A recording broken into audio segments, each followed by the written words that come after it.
and then was at No Fear. Did a lot of stuff there, actually put together a manufacturer deal and started making some serious money. I mean, I went from making like 50 grand a year to $45,000 a month. Have you heard how Jason's doing? Like, is he doing good? Yeah, there you go. That's so sick. I got flamed online for reading a DM from J Law saying that he was coming back to. I knew it was going. That's where I knew it was going. Gas ARMA Energy. You were putting together a deal. How close was that from happening? What was what actually happened there? Because I never chased it up.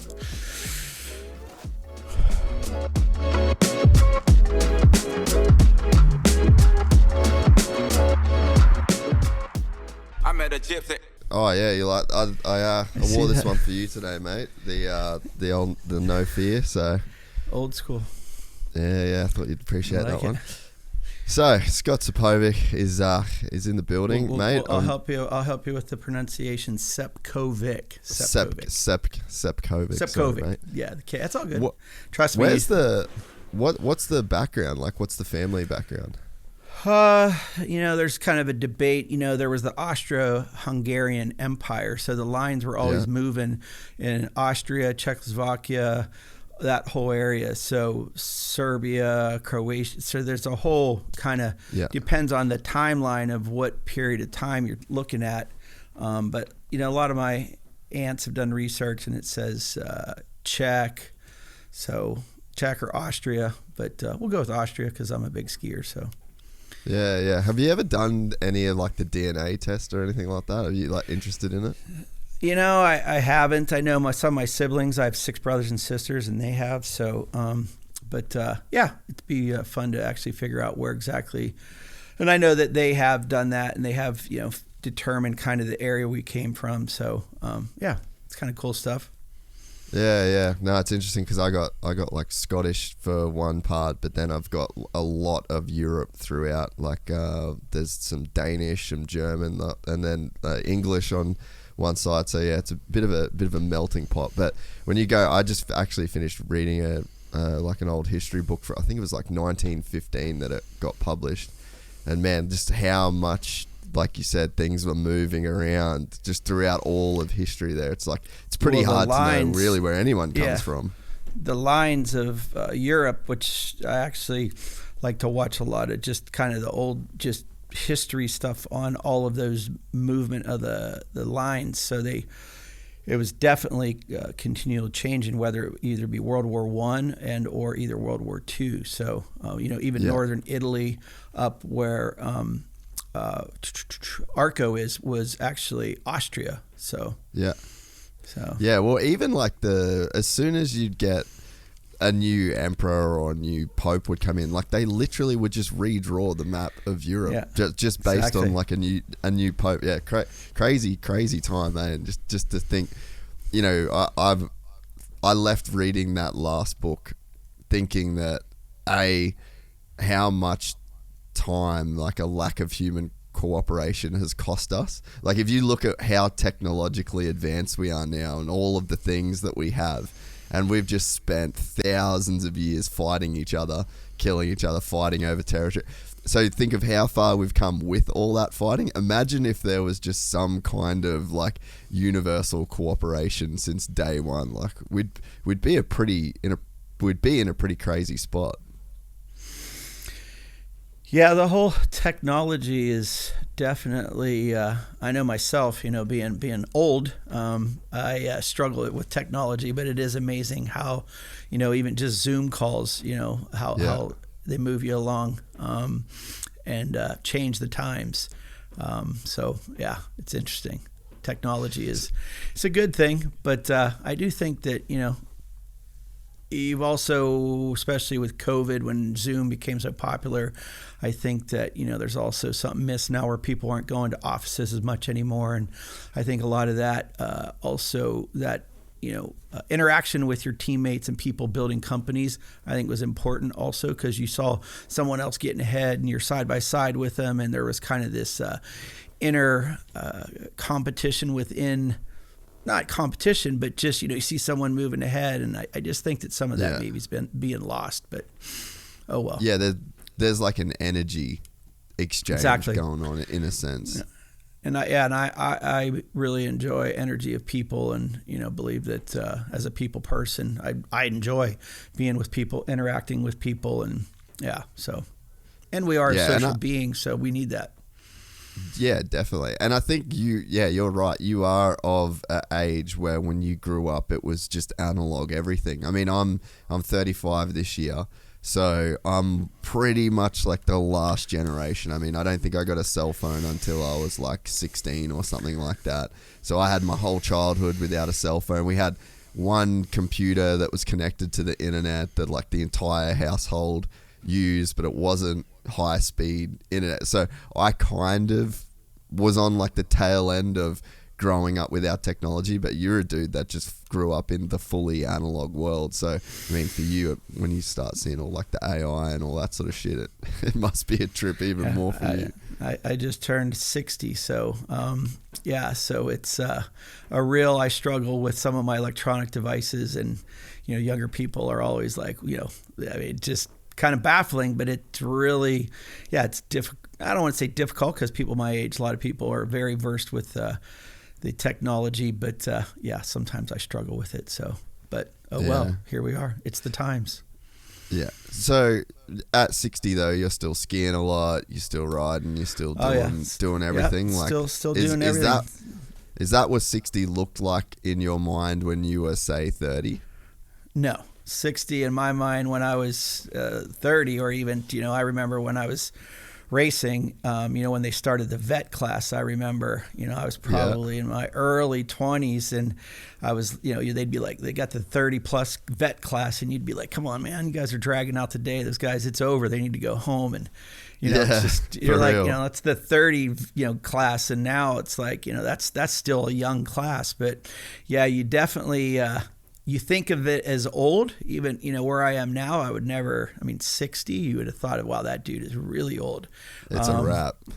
But so when you get there, you don't think it's as old. And I do think that I think a lot of it has to do with the things you're involved with, and the way you take care of yourself and your health, your fitness, and your mindset. Being involved with young people and young things keeps you young, and then also being around those young people, I stay conscious of my fitness, my health, my nutrition, because it helps you do all those things that I still enjoy doing very much, especially, I ski quite a bit, still a lot, all over the world, try to, and, ride occasionally, not as much as I used to, but, when I do, I still want to go out there and ride decently, and cycle quite a bit. I mean, shoot, Jeremy and I just did a nice 2-hour ride the other day. It was nice, kicking it into high gear and out there getting after it. So, that's fortunately, if you are getting of age and you pay attention to those things and keep yourself young, and like I said, nutrition, fitness, especially got to use the ARMA products, which keep you young. So, and give you the ability to perform at your highest level. Yeah, it's cool, man. It's something that I remember being a kid and looking at my dad when he was like at his 40th birthday and being like, bro, it's over. Like, and now being 35, it's like, it's actually something I find myself talking a lot more with like guys that are older than me, and be like, all right, what's the secret? How do you feel? Can you still do it? Because I love riding more now at 35 than I ever have in my life. I'm probably, maybe some of the fittest I've ever been. I'm still, really trying. And I'm like, in my mind, I'm almost prepping for 60 in a sense. Because I think that, you want to be able to get to that place where you've made some money, your kids are grown up, you've kind of got a little bit of like that second freedom back. You can travel the world doing your shit. And it's like, if you don't have the meat suit that's like able to keep up with that, then you're probably going to look at and be pretty disappointed in yourself in a sense. Well, and you're 100% right too, especially as you get older and your kids get older, and then you still enjoy. We got to do a lot of skiing this winter with my kids, and out on the mountain, and still performing and out there doing your thing at a very high level is really important. And again, I will say that not just looking for, plug on our products with ARMA, but it is really important to pay attention to your nutrition, your fitness, and then also, if you are using, supplements, which, is where I am currently with building ARMA, it's all about using the right supplements, and, especially our product, even our hydrate. I mean, I drink it every day, multiple times a day, and then even our reload, our protein, first thing I wake up every morning and have. I mean, your body, as you get older, your muscle, a lot of deterioration of muscle. It's really important to, protein is very important and vital. I mean, within waking up, you should within 30 to 90 minutes, have protein in your body to the muscles, as they deteriorate, to regenerate those muscles. So, and again, I'm not just making a pitch, but it's big part of my life, every day of my life, every moment of my life is, paying attention to all about that, so that I can, as I do get older, continue to stay young and participate in things I love to do. I don't want to be old, decrepit on the couch and unable to participate in things I love to do. Oh man, 100%. Was it always a focus? Like, was that something you always kind of had in your mind, or did you have like a come to Jesus moment at some point where you're like, "Fuck, I need to like figure this shit out"? Honestly, I've been always a part of. I've always paid attention somewhat. There's been periods in my life where maybe I didn't pay attention as much as others, but I've always, I guess maybe we could say vanity's a good friend of mine, because, paying attention to yourself, when you're not happy with the way you look at yourself, then, how do you expect others to look at you and view you? So, I think that checking myself of, my fitness, and then also just, which obviously is going to be, sure, you're going to, as you're more fit, you're going to be more appealing to yourself and to others, but ultimately it's more the ability to do what you love to do. And I think that, it is all about health, fitness, and nutrition. Watching what you eat. I've really started, even just calorie count, 70 calories per egg, 110 to 20 calories per slice of bread, and just all those things is just paying attention to it. And because it all does equal a better, healthier life and the ability to do what we love to do.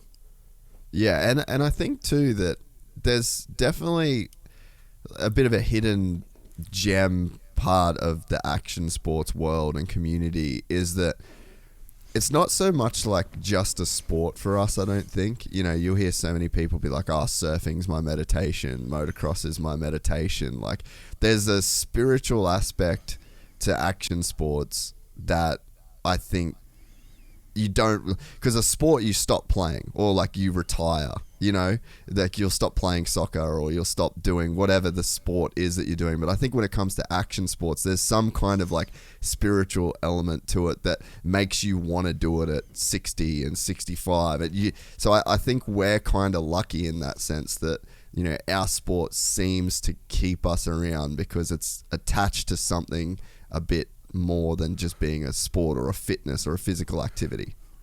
Yeah, it's a lifestyle, and it's interesting because I was combing through some things just recently, and I actually started a surf brand in Pennsylvania in 1986, and that I ran into the little catalog that I had developed back then, and it was Rip Rock was the name of the brand, but it said it's a lifestyle. That was the tagline under the bottom of the logo and the brand. And the same thing with the even when I was a big part of Monster is, I tagged it, lifestyle in a can. So it's all about, it's a lifestyle, all of these action sports and all these things that we love to participate in.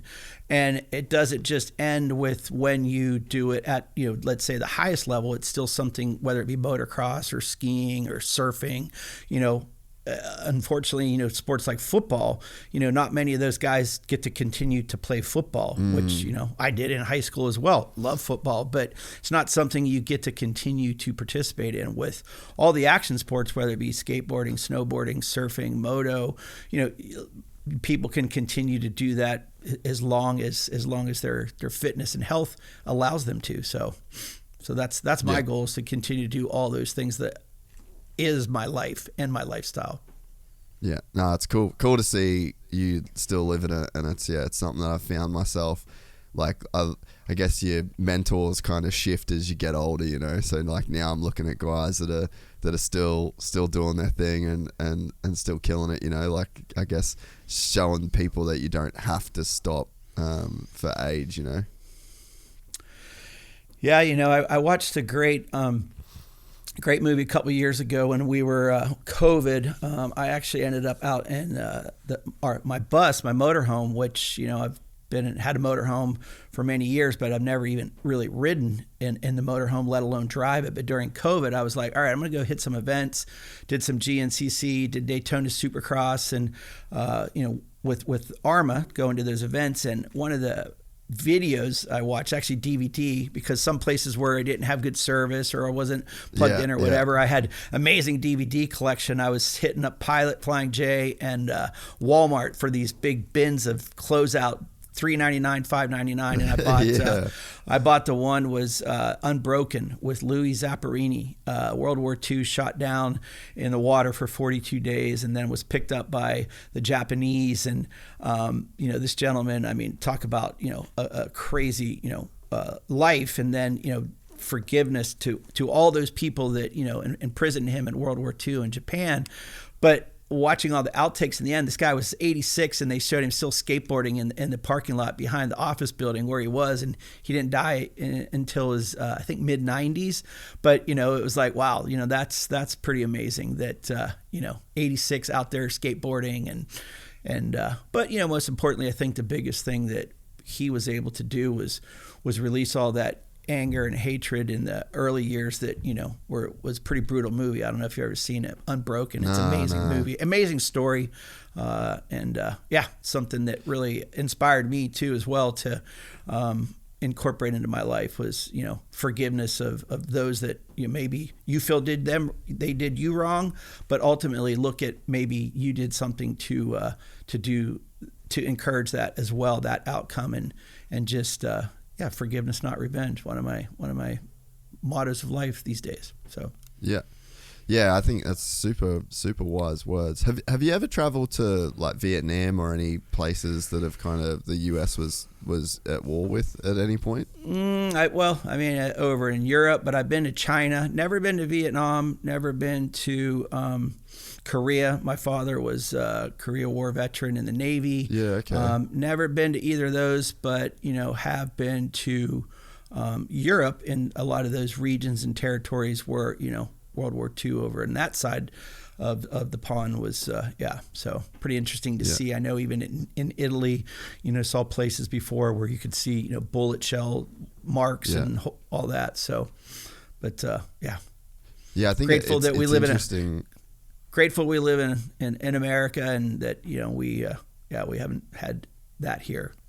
Yeah, I think it's really interesting when you go to those countries and you just see it's that same forgiveness that you were talking about. Like we do, it's called Vietnam Motorbike Tours, and it's like a 10-day tour across Vietnam, and you literally can ride from like you do thousands of kilometers on these bikes, and you go into these places where there's still, like, if you put a drone up, there's just bomb craters everywhere. Like and I mean everywhere. Like every 60 feet of either direction, there's another bomb crater.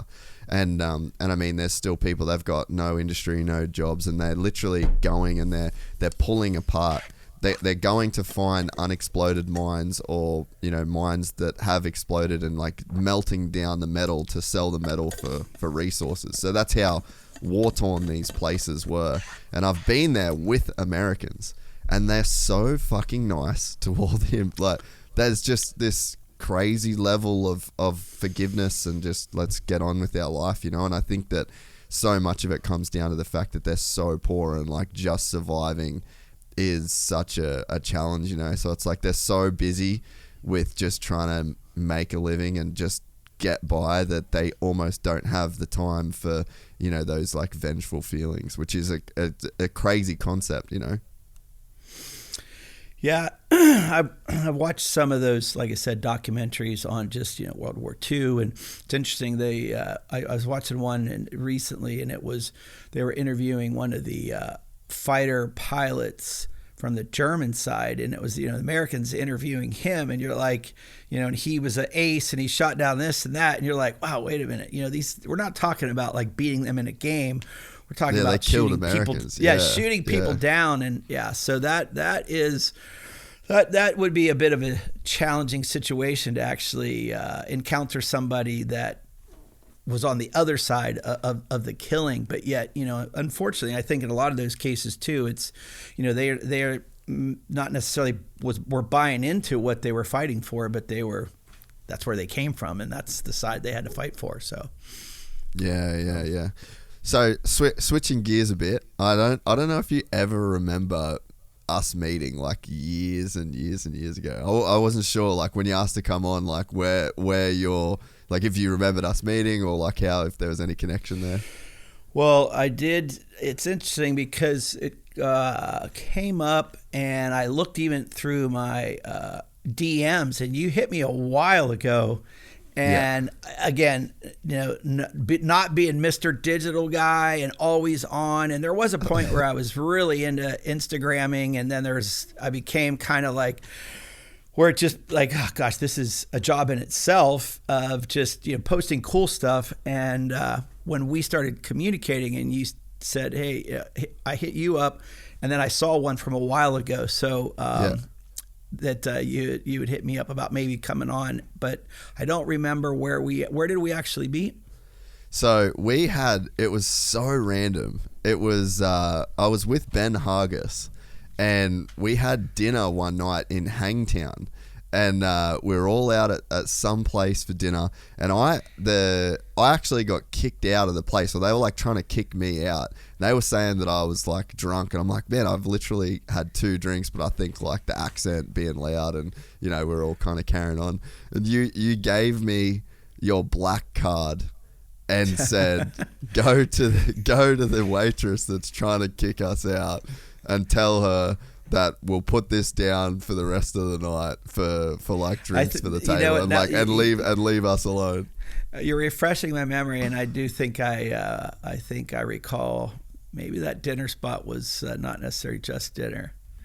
I don't think that. I think it turned into like a bar or something afterwards. But I can't. I want to say it was maybe 2012. I think like that probably. I ended up having that weekend. It probably was because that was the year that Jason was supposed to race for Suzuki City, so we would have been up there for that, and Ben would have been there as well. Probably had the bus up there. Yeah, so that would have been probably 2012. Wow, 11 years ago. Quite a while ago. Wow, time flies. But that would have been the year for sure.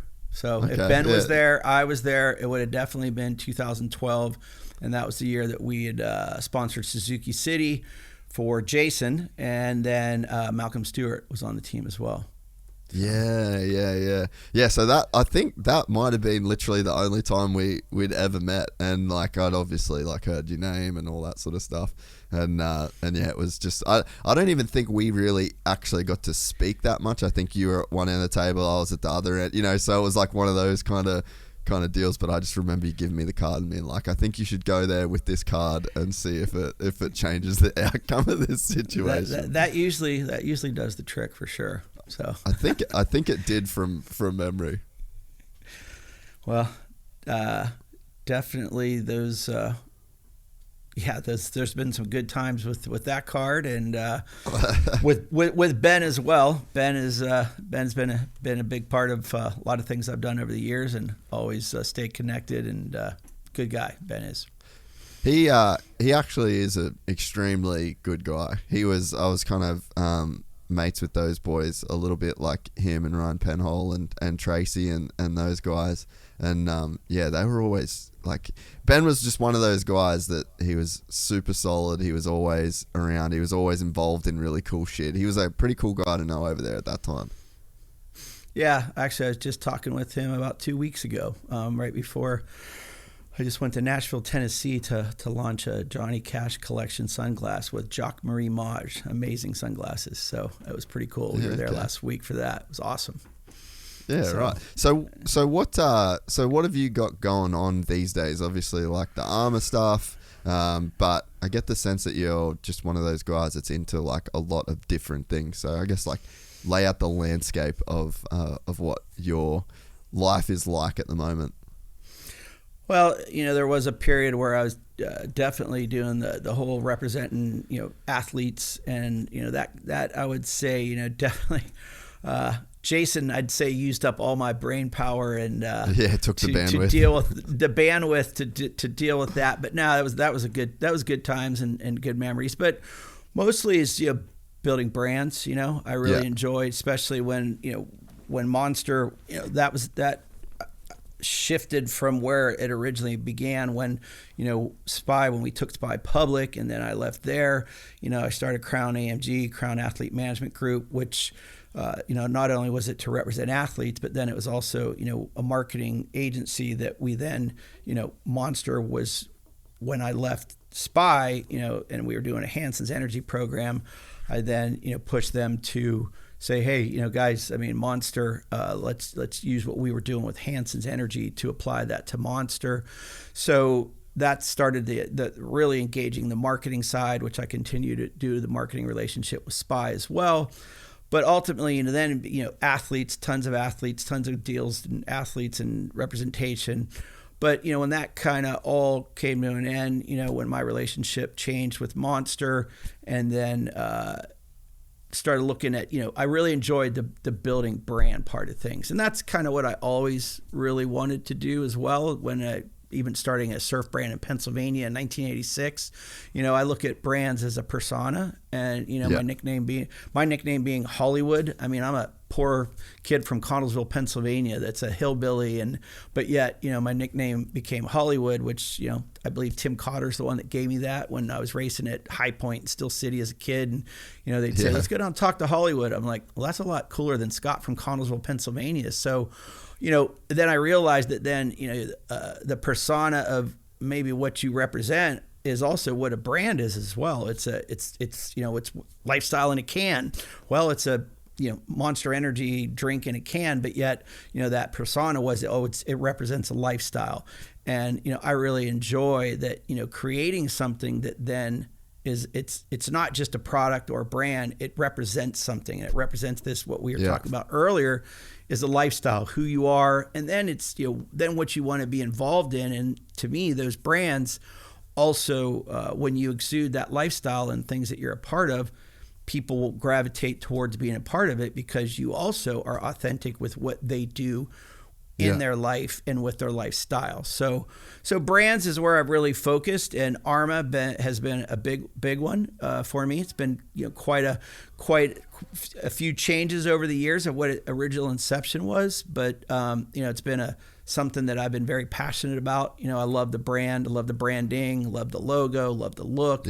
And I've been very fortunate to get Jeremy McGrath involved with me in the beginning of where we are now with the supplements. And then Nick Way and Adam Cincerilla, Chad Reed. Really important that those guys really have been a big part of helping us develop the products that we have as well, and also just to stay consistent with that lifestyle that it represents, what we're all about, whether it be, moto, cycling, skiing, mountain biking, just, action, adventure, endurance, sports, that, all of these, our products help you perform at the highest level. And so that's been the big part of that's pretty much my day-to-day focus. But, there's other projects that I really enjoy. I love sunglasses. I love glasses. Always been, even my Rip Rock brand character, he had glasses on. And just being from, Spy, spent many years there, helping build that brand and company, and then going public and then exiting after that. But, love glasses, and been fortunate to be a part of Jerome Maj. I'm not sure if you know, Jerome was the designer at No Fear and Spy, and then he does stuff for Shift and Burton, and so Jacques Marie Maj is the brand, amazing brand, and high end eyewear, and so that was cool. I was able to inspire that collection of Johnny Cash collection. 2 frames that were launched. So that was just last week. We were in Nashville, Tennessee for that launch. And then also we're getting ready to launch a new e-bike company. Sweet. Yeah. So myself, Jeremy McGrath, Bob Harrow, Eddie Cole. It's 101 bikes. So that's getting ready to be launched. And so that's an amazing project that we're working on as well. That's awesome. Yeah, okay. Well, maybe we'll spend a bit of time breaking down each of those lanes, I guess. And I guess I'll inject here is like, you tell me. I'm not Mr. It's funny. This is only the second podcast that I've done. I've had so many requests to do podcasts, and then I did the one with Steve Mathis, which was really good. And Steve and I, it was good to connect there. But so I don't know how this works, how the flow, you clip it. So you tell me what to. We just sit down for 3 hours and we just talk, and then I just don't. We just post it how it is. Got it. Okay. So, so you post it how it is, or do you slice and dice, or how do you? No, so how it works is there's a full. So we do 3 hours basically every time, 2.5 to 3 hours, and then we take that full audio. We don't edit anything unless we go for a piss, and then we cut the piss break out. But it just goes up in the 3 hour chunk on iTunes, YouTube, Spotify, and then we kind of like clip it and pull stuff down from there. But so it's just pretty much just a start to finish, top to bottom conversation. I never really have any questions prepared or anything, so just kind of conversational style. I didn't expect to be talking about borders in Europe, so I think I like the flow, like when you don't have a plan, you can go to interesting places where we've already been so far, Well, it is interesting because my name does bring up, like when I go to Europe, people immediately are like, oh, Sepkovic, because a lot of the people pronounce it Sepkovic, even with the little slash above the C. So, when I'm there, people are like, oh, yeah, they think you're, there. You're a Slav, you're one of them. Of us. Yeah, exactly. Yeah. So that's kind of, and I do enjoy watching a lot of the history stuff. So that's cool. It's authentic of me. So yeah. So I actually heard what's his name? Is it Alex Hermosi? That brand guy. I was actually listening to a clip yesterday of him, and he was talking about branding, and he was saying that a brand is almost like a bouquet of flowers. So like the brand does these different things, like which is, I guess, would represent each individual flower, whether it's like a product, it's the website, it's the merch, it's so it's like, it's all of these individual flowers, but the brand is when it comes together as the bouquet. And it's like, you're kind of like trying to build this all encompassing thing. And it's like, it's got these individual parts, but then it comes together. And I thought that was quite an interesting way to characterize a brand. So as a guy that has built brands, do you kind of agree with that in a sense? Well, to me, there's brands, and then there's products, and then there's logos, and then there's icons. Something becomes iconic once you apply to it. I'll see cool logos all the time. It may be a concrete company that doesn't really mean anything, but that's a cool logo. But it's not iconic because it hasn't had the application of all of the mojo that you put behind in building a brand that then makes a logo iconic. For example, just like Monster, it was, Monster initially was, when they launched the brand, they launched it with Elvira, Lady of the Night, Halloween. Well, that, to me, in my opinion, which, fortunately I was able to inject, what we had done with Hanson's Energy to then apply, which we also is a collab marketing program at SPY, which at SPY, we were all about, applying the mojo of, athletes, events, cool factor to the logo, which would then made it, an iconic brand. And then the same with Monster, it was then attaching all of those personalities and events, but ultimately it's, aspirational lifestyle imagery is what makes a brand and a logo become iconic.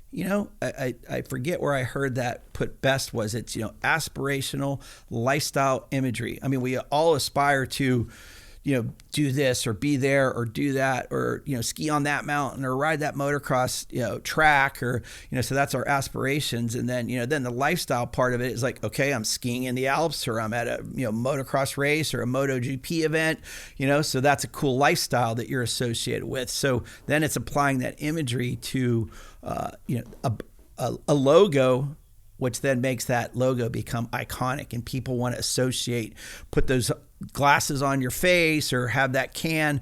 My analogy always used to be, even when I was a big part of Monster, was, that can represented this lifestyle that when a guy's having a hardworking day and he pops into a AM/PM or 7-Eleven and he grabs that can and he opens it up, it's all that imagery that he sees on television, whether it was, X Games with snowboarders or surfers or Monster Girls, or, one of the athletes on the podium with that can. It's, that it's just that refreshing drink ties him to all of that aspiration. Yeah. So that's it's almost like a uniform in a sense, like you're putting on the uniform by holding that can.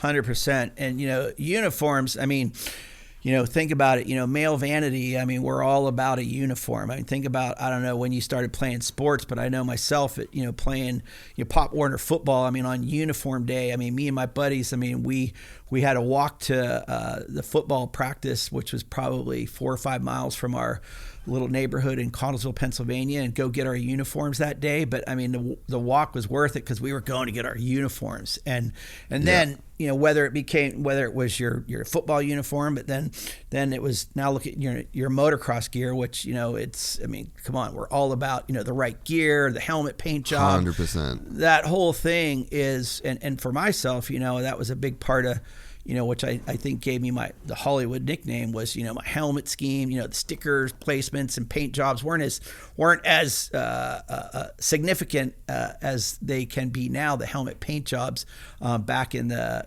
late 70s, early 80s, but it still was all about the helmet, the gear, the sticker placement, everything just being perfect. So I do think that, all of that is very...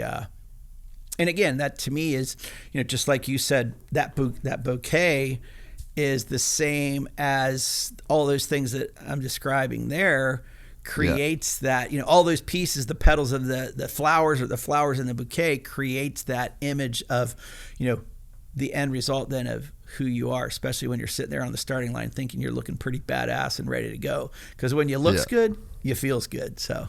Yeah.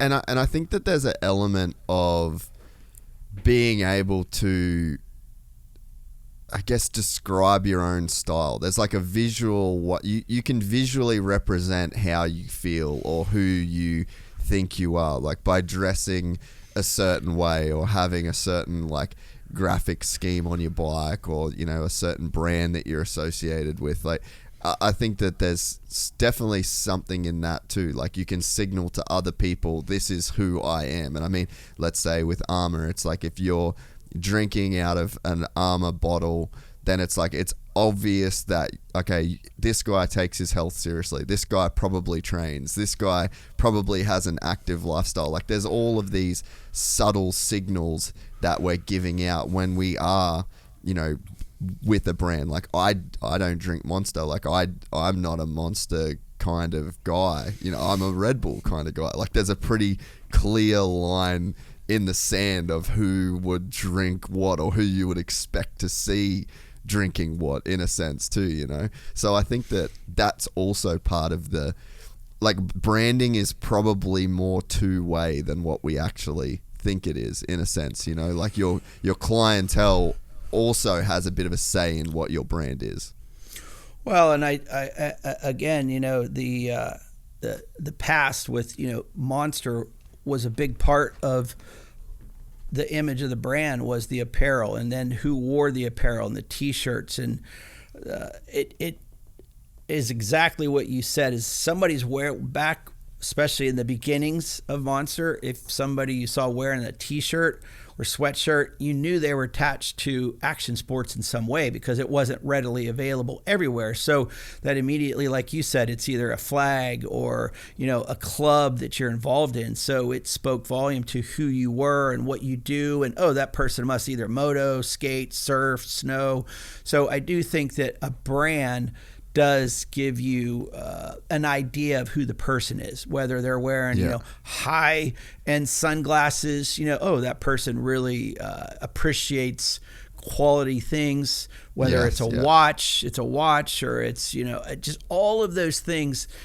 Think about it. There's none of it that we really need. A t-shirt on your back and a pair of pants to cover yourself is probably really all we need.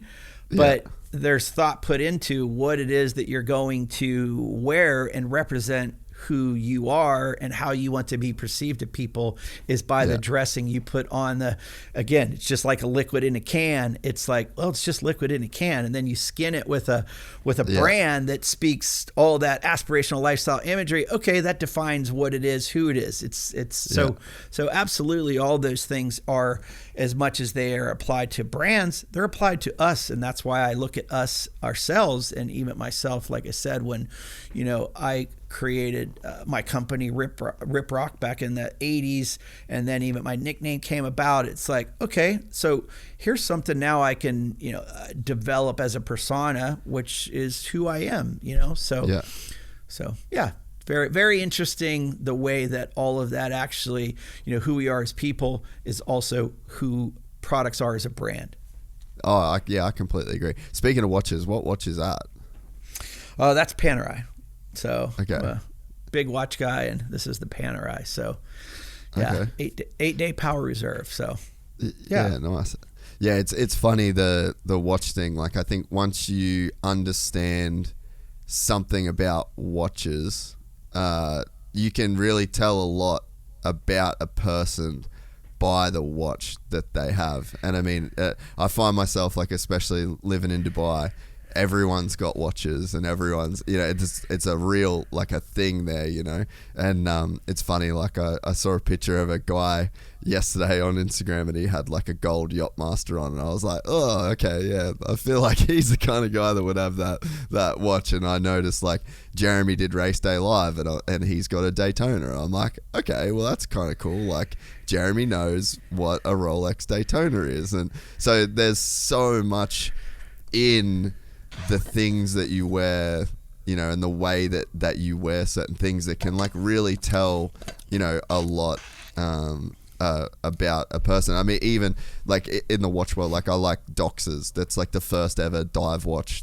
that came out of Switzerland, and it's like, I could wear that watch, and it doesn't really look that flashy. It doesn't look like anything crazy. But if you were a watch person, you knew what a Doxer was, that then would tell you about me, like, oh, this guy actually knows about watches. So it is super interesting, and I think that maybe people don't even think about that as much in terms of, like, what they're saying by the things that they're wearing or doing. I would say that as much as maybe they don't think about it, there's obviously a conscious decision when they made that purchase to have some type of, whether it's just appreciation for it, but I still do think that no matter what it is that we put on, I think that there's I don't know if it's with everybody. Maybe some people don't give it any thought. Maybe that's a lot easier way to live. But I think that, especially when you get in the business world, which, for me, I was actually, I think my first impression of a watch person actually was skiing when I started. As I grew up being a poor kid that worked in a dental shop. I literally made dentures in the back lab, and the owner, the dentist, he had a kind of a son that was a bit of a handful, but he was only, I think, 14, so he couldn't drive himself to the ski resort. So the Dr. Nicolette offered for me to drive his son to go skiing, and he would get me a ski pass and give me his Jeep Wagoneer. And then Nicky, who was his son, who was a bit of a hellion, rest his soul, he's no longer with us. But we would I'd come to the doctor's office or the house, pick up the Wagoneer, pick up Nick. Before we were out of the driveway, Nick's like, get that F out of the front seat. I'm driving. He'd light up his joint. We'd drive to Seven Springs Ski Resort in Pennsylvania. But I had not been, and this was, I was 19, 20. And although I was, pretty serious athlete, was racing at the time, did play football, was pretty athletic. But Nick whipped me into shape as a skier. And Nick was an amazing skier. And within 1 year, the next year I tried out to be a ski instructor, and I became a ski instructor. And that's where I was kind of introduced to like money and like, oh wow, so all of this stuff really makes a difference in, the chicks you pick up and the parties you go to and the cars you drive. Because none of that, as a kid, all I cared about was my dirt bike and riding my dirt bike.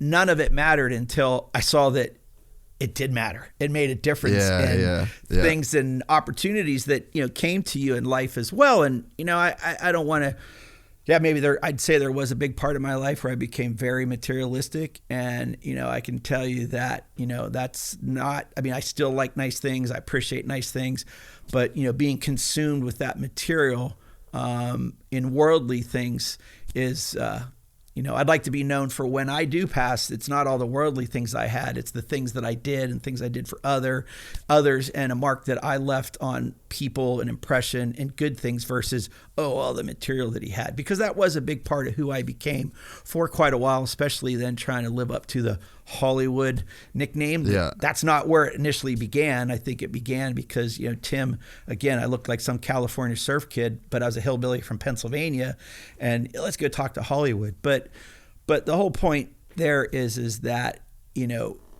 seeing that material, what it meant to others and what it, it's very materialistic, but it does,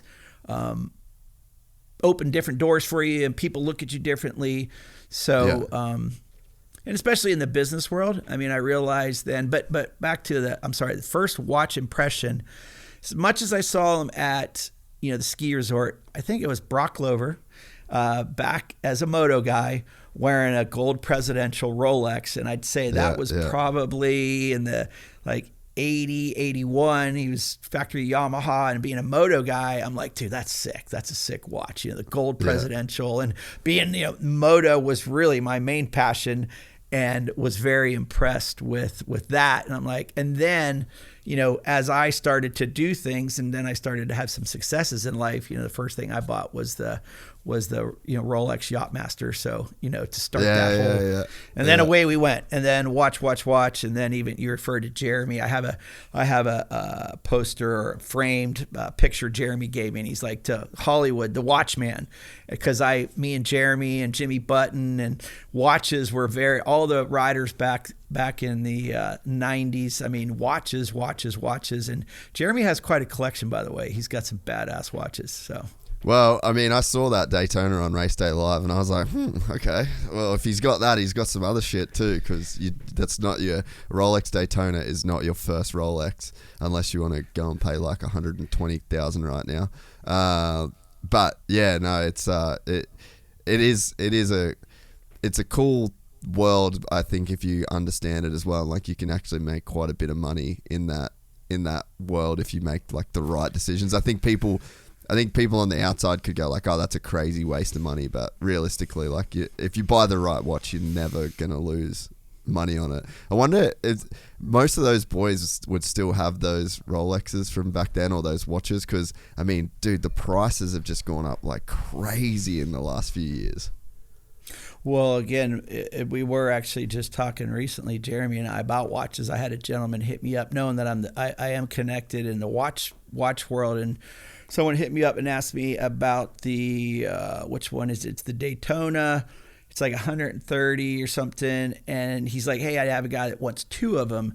And then I actually hit Jeremy up, but Jeremy doesn't have any interest in getting rid of, they're, like you said, they're great pieces and they're kind of timeless, but he definitely has some other badass Rolexes and watches. But, it's interesting because I think there's a period in your life where, for me, I do enjoy and still appreciate nice things. But, there was a period where I was like, okay, I have this, but no, now I need that. Oh, now I have that. Now I need that. I need this. I need this. I need this. So, younger people will ask me, or people that are maybe starting to realize some success, they're like, what advice can you give me? And my biggest piece of advice is, you don't need, it's always that thing that you think is the thing that's really going to fulfill you. And I'd say I really chased that for quite a while. And, I think ultimately it's being happy with who you are is what's going to really make you happy the most, and the good things you're doing and the success of, winning. And that means, achieving success is what's going to fulfill you most. Yeah. Rewarding yourself with something nice is a good thing to do, but don't make that the, what you think is going to fulfill you, especially the car game. I was went pretty crazy for a while with the cars. Had the Porsche, the Bentley, the Ferrari, Lambo, Audi, Mercedes, like all at once. Like, no, just have one nice car. You don't need to. Yeah. It's like, okay, I have this, now I need that. Now I have that, now I need that. It's like more and more and more and more and more. And I think that, that's where I would say that, one of my biggest, I don't want to say it's a regret at all, because I can at least say that I had done it.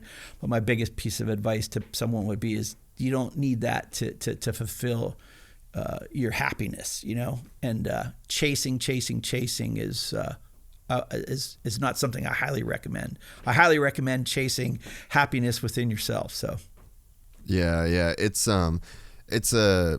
a hard lesson to learn though, and I think especially like I didn't grow up with much money, and I feel like a lot of the trauma I had in my life came as a result of knowing knowing we were poor in a sense, And I think that, I don't know, maybe it sounds like a similar sort of thing for you. It's not like you guys come from a lot of money. Like, we had motocross and we had going to the tracks and camping and stuff, but like, I think I bought my first pair of Nikes when I was in America for the first time at like 21 years old or something, And I think that one of the things I think about is, now that I've definitely been fortunate enough to meet a lot of really successful people, and the people that are on like the extreme high end of success want to live on a farm and enjoy mowing their lawn and like hanging out with their wife.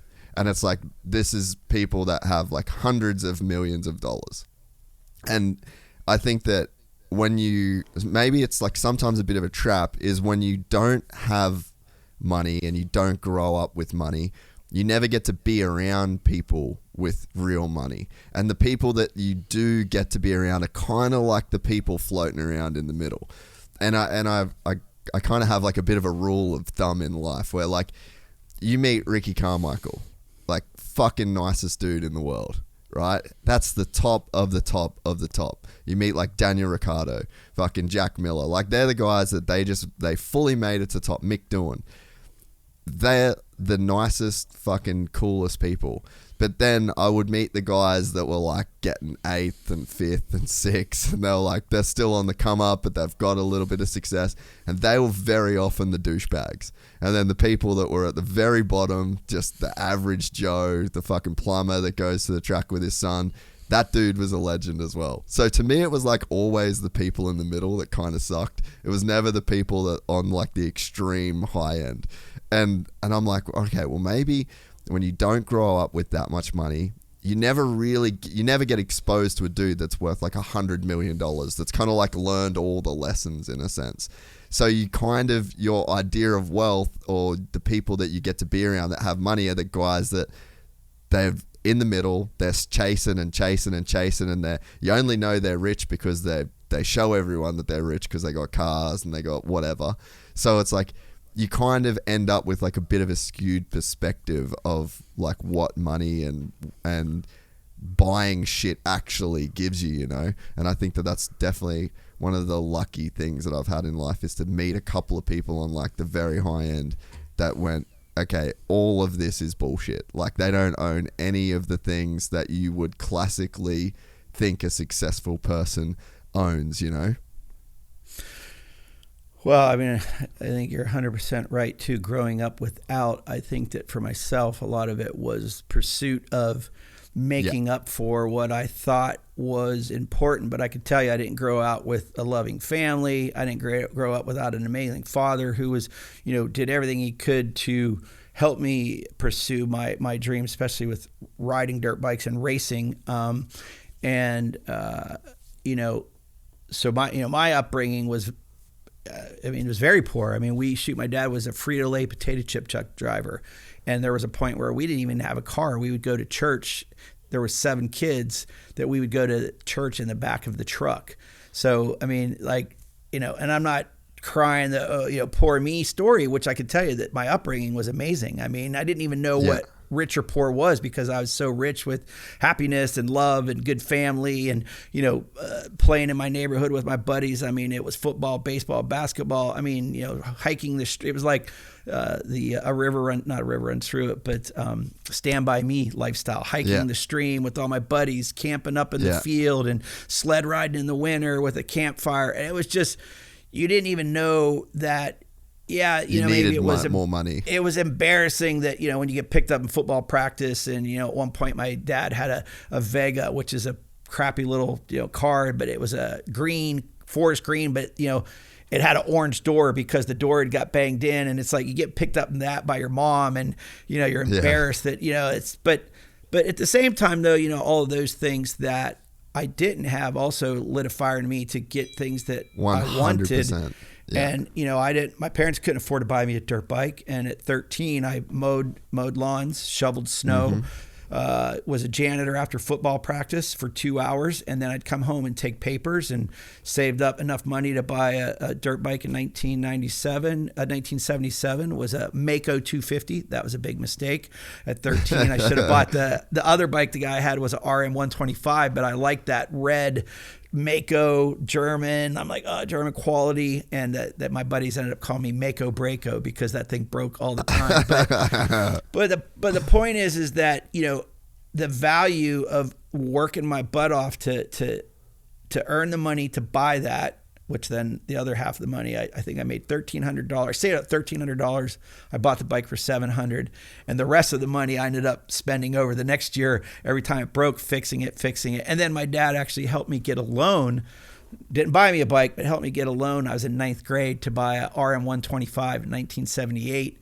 And then I did my first race at High Point in the C class, and then started getting pretty good at it. And away we went. And then it was by 1982, got a Honda support ride where you got free bikes and parts and da-da-da. And, we were on our way. But yeah, it was the value of understanding that hard work it took for me to get what I had was so valuable to myself. And then also, though, showing me that, if I want something and I put my mind to it, I want to figure out a way to get it. I want to figure out a way to get to what I want and earn the money and earn the success. To me, it was about earning that reward. I always say to people, it's like, scoring a touchdown in football. If you look up on the board and you don't see the 6 points go up, it's like, it still felt good when you went into the end zone, caught the ball, got the touchdown. But it really feels good when you look up and you see the 6 points. That's just how it is when you are successful and you start having wins in business, and the checks are in the bank, the checks keep stacking up.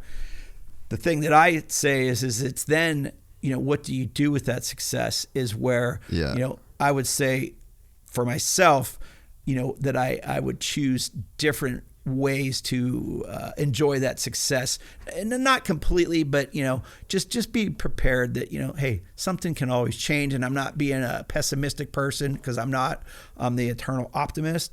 But just be you don't need to get everything and all of it at once, and just be easy. Take your time, enjoy success, and be happy. Find happiness.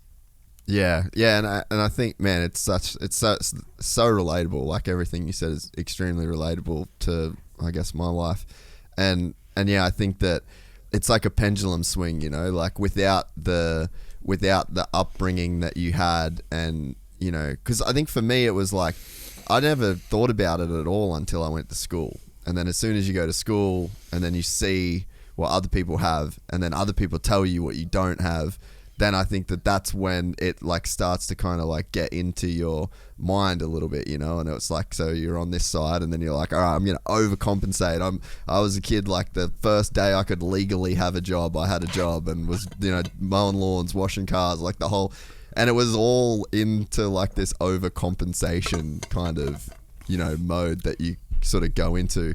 And yeah, I think, I mean, when I met you was probably in that overcompensation phase too, you know, like you were, that was probably around the time where you were at your wildest in that respect. Yeah, and I would say that, you know, again, I don't want to say the regrets. It's just learning, you know, what the, you know, like I tell people is, you know, people say, well, you know, they say money can buy you happiness, and you know they say, well, that's what people that don't have it say. But you know, so my whole view on success and money is, it definitely can't buy you happiness, but it gives you the ability to have freedom, and you can make choices. And then it's a matter of what choices do you make? Do you make good decisions? Do you make good choices? Do you make foolish choices? And I would say, unfortunately for myself, you know, there's definitely been some, I wouldn't say foolish, but definitely wasteful choices. How about that? We'll go with wasteful choices, where you could definitely have done better things with those choices financially, or you could have, you know, give yourself more freedom for a longer period of time to give you that freedom. It's the choice you make that gives you freedom. So. Yeah. And I'm not a therapist, by the way. I'm not trying to. I'm just myself. You know, I talk to myself every day, and I do. Talk to the man above. That my relationship there. That I try to be. I'm not like, you know, I'm not preaching to people, but I do try to, within myself, be a better person every day, and try to treat others as I'd like to have them treat me. Yeah, and I think it's funny. There's a saying that, like, money can't buy you happiness, but money can solve your money problems. And I think that's probably like the first step people should try and make, is like, all right, let's get enough money to solve my money problems. And then I think you put it a really great way. Then it's like, it gives you the freedom to then make choices, but it just doesn't guarantee you that you're going to make the right choices. And I think then to touch on what you said about, you know, you don't want to like preach, you're trying to just live a better life every day. I honestly think that's the move. Like I think that most people don't want to listen when you preach. You know, like, how many people will come to you with a problem and they'll like tell you their problem, and you've got a solution, and you're like, okay, cool, well, you should just do this. And then they don't want, that's not what people want. Like, people don't want to be coached. People don't want to be told. Rare people do. But I think that the biggest impact that you can make in another person's life is by living your life in a certain way. And it's almost like leading by example is almost the only way that you can lead. So my father just passed away. It'll be 3 years in July at 83. And you know, he was a very godly man, but he wasn't always. You know, my brother passed away when he was 6. I was 4, of leukemia. Kind of brought my dad. He didn't think anything could beat him in life, and it brought him to become a different person and create a relationship with God. And when he just passed away, he gave me one of his Bibles. And even this morning I was reading it and just reading some of the stuff. And even on the back, he has inscribed on it, you know, be a good example to other men, or be a good example to others. And, you know, to me and again, by no means am I'm not at all. I mean, I'm not a perfect person. I do things that, you know, some would say, oh, that's not, I'm not at all saying that I'm some, you know, preaching God person, which, you know, I have a relationship with God. But the point is for myself is, you know, is try to lead by example, especially how I'd like to be is, again, how I want others to treat me. I'm going to treat others in a kind way. Even my mom, a couple of weeks ago, I was on the phone with her. She's 86, and she's, as I'm hanging up, she still lives in Pennsylvania. All my siblings do. And she says to me, she's like, honey, always do the right thing and be kind to others. And it's like, it doesn't cost you anything to be kind. It doesn't cost you anything to be nice. So I try to incorporate that into my daily life. So, yeah. Was there a, your mum sounds like a G, by the way. Was there awesome. She was my biggest fan. When I sucked racing, where did I pull off the track and go right to? My mom. Straight honey, mom. you looked amazing. You were great. And I'd get to my dad to be like, we're done. We're done with this. You're not serious. But my mom would be like, oh, you looked amazing. That's unreal. So what did you have, is there any kind of noticeable turning point or shift where this became your main focus? Because there's this one person that you were saying probably made some foolish choices, probably cared about the wrong things, and then sitting here today is this person. Is there a clear line in the sand? Is there a point that happened, or is it just a gradual shift that you make as you get older and accumulate more knowledge? Well, I would definitely say that it was the experiences along the way, especially when you're flying high and, there's nothing in the world that seems like, shoot, you can buy anything you want. You can do anything you want. You can this, you can that. And then, something unexpected changes all that. And, that's kind of an eye opener. But, I would really say, it's interesting. This whole Johnny Cash thing was not influenced or inspired by me to do with Jerome, Jacques Marie Mage, because I just thought it was cool and he was a glass guy. It's like I watched a lot of stuff on Johnny and read a lot of stuff on Johnny Cash.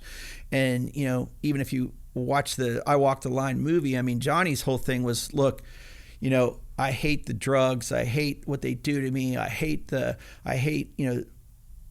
there's so many things in his life that he hated, but yet he also then said, but I still crave them every day. I still crave, it's like there's this part of you that's like you got the devil and the angel on the shoulder. It's like, there's a part of you that, for me, by no means am I trying to say that, look, am I still going to have a good time? Am I still going to have drinks and this and that? I'm not even saying that I'm completely cured of bad thinking or bad choices, or I just saying that every day I try to make good decisions, try to make good choices, and try to be kind to others and always do the right thing. So I can every day make the attempt at doing so, not necessarily going to be completely successful every day all the time. But with that in your mind and in your thought process, even I said to my mother, who is an amazing, absolute amazing person, I said to her, I'm like, Mom, boy, I could have been a real hellion if you wouldn't have instilled in me the difference between right and wrong. And, knowing that difference and, having a great upbringing and a very good moral compass around you really does make you think about choices you're making, bad ones, good ones, when you're making them. Is this the right thing? Is the wrong thing? But again, not always a guarantee that I'm going to make the right choice and or decision. But I every day remind myself to try to do so. Not try, do so. And then we'll see how the end of the day comes. Did we win or lose? So yeah. Man, Johnny Cash is such a cool story. When he was down and out playing, these shows to 30, 40 people in, kind of around California, meets Rick Rubin, does the 9 Inch Nails cover, and it's just completely revitalizes the dude's life in his 60s, and then he goes on to make another 9 albums or something of just incredible music. And that's kind of the fucked up thing too, though, right? Is what made that guy so special was he sung, it was Hurt, I'm pretty sure was the name of the 9 Inch Nails. Yep. And it's Rick Rubin, you're accurate there. And you hear Hurt, you hear the pain, and if he didn't go through the hurt, then he couldn't have sung Hurt in that way, Yeah, I mean, he really poured that out. I mean, that was all real, you know, and that's what's interesting. I mean, I love watching documentaries, and there's a good one. It's Man in Black is I think you watch that on demand, and then there's another one, Johnny Cash Redemption. That's another good one. But you watch those, and it's a great enlightening story of his life, and again, it's, you know, my reason that I'm so intrigued with him is because when you watch that, I think, you know, you'll see a lot of personalities that even, you know, and Ben and hanging out with me at Hangtown, and probably, I'm sure we were talking about some, you know, some going out to this party or that party or this club or that club, that adult club. And, you know, when you watch who he was as a person, and you're like, wow, you know, again, you know, you have the light and the dark and the good and the bad so there's a lot that I relate to, and especially, you know, he even when he did all of his prison tour stuff, Folsom County Prison and San Quentin, which actually one of the frames from Jacques Marie Mage JMM is the Quentin, which and then the other one is the Cash, which Johnny was wearing when he was arrested down in El Paso when he was in Juarez, Mexico, when he got popped with about 1,100 pills on him. So, but again, it just, you're like, okay, this guy, you know, you can relate to because he made bad choices, good choices, huge successes, back to failures, up to success, good, bad. So, you know, it's kind of that. It's something I can relate to, and at the same time, and especially with upbringing, he grew up in a very religious Christian home, and the same for me. But it's all cool. It's all about life. Yeah, and I think he's such a cool representation of how long life is. You know, I think it's so hard to put into perspective or live every day knowing how long your life it actually is. I mean, even like, so for me, right, this year is just a fuck up, basically. But I did it to myself. Like, I'm building this studio in Dubai. I'm like working on my visa to get back to the US, and then I'm spending some time in Australia, and it's like I've got all this shit that's, you know, going on, and every day it like kind of sucks in like certain periods of you know, like I don't have a house that I'm living at, I'm staying here, I'm doing this, and like my wife's having to go through this, so there's like all this. It's like shit, but I did it to myself. It's for a reason. There's like a goal that's kind of attached to it. We're doing it for a purpose, but it's like I'm finding myself just having to be like, all right, man, relax. Everything's fine. This was the plan. Life is long. This is 1 year that, you know, you've got to deal with like these specific challenges. And I think that, you know, like having that perspective of this is just 1 year of your life. There's many more to come. Yeah. And I think that we sometimes lose that. And it's like when the shit stuff does happen, it's like we're so close to it this day. It's all that matters. It's only today. How do I feel right now? And I think, you know, you look at a guy like Johnny Cash that's goes the highs and the lows and has this unbelievably long career and, you know, success over extended period of time. Like, there's just so much value in playing the long game. Well, the interesting thing there, though, is unfortunately he didn't have a very long life. Well, he died at 70. He died at 71, and when I watched that, you know, even when I watch all these documentaries and see how his health towards the end was really failing, that's where I remind myself of how important it is to nutrition, fitness, you know, and of course, I'm sure he was involved in youthful things. I mean, he's sitting around the table with U2 and The Clash and Rick Rubin and, you know, all these other people that, you know, The Clash, I'm a huge, you know, Joe Strummer fan. And when so he was involved in youthful things, but how important it is to then be conscious of all of those things that, you know, I can't be stressed enough how, you know, myself, I mean, I really have started becoming, you know, a steward of, my father used to say I wasn't a very good steward of my success, but I'm really trying to ensure that I'm a good steward of my health, fitness, nutrition, hence, you know, ARMA, by the way, is hydrate in the bottle here. Amazing. But yeah, just paying attention to all those things. You know, there's nothing better than big bowl of ice cream or some candy, sweets, this, that, da, da, da. But, I'm realizing that, I want the long game in life. And if, when that healthy life is no longer me, I'd say bring me on up there, bring me home, because I don't want to be an ailing old man that's not enjoying life. Because to me, it's if you're not living, you're dying. And when you're at the end and you're not fit, healthy, and able to participate in things you love, to me, that's when it's.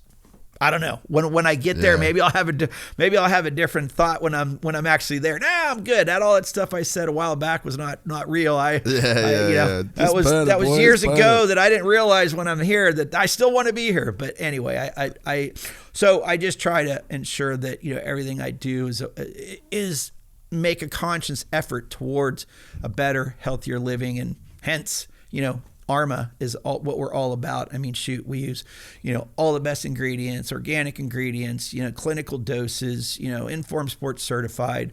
So we really pour everything. And I could say that, Jeremy was adamant when he got involved with me. He's like, Scott, we've always done cool stuff together, cool brands, but I really want to make sure that this is something that, can help people perform at the highest level. Then you got Nick Way that comes in that's all about all the right ingredients and adamant again about, okay, we need this.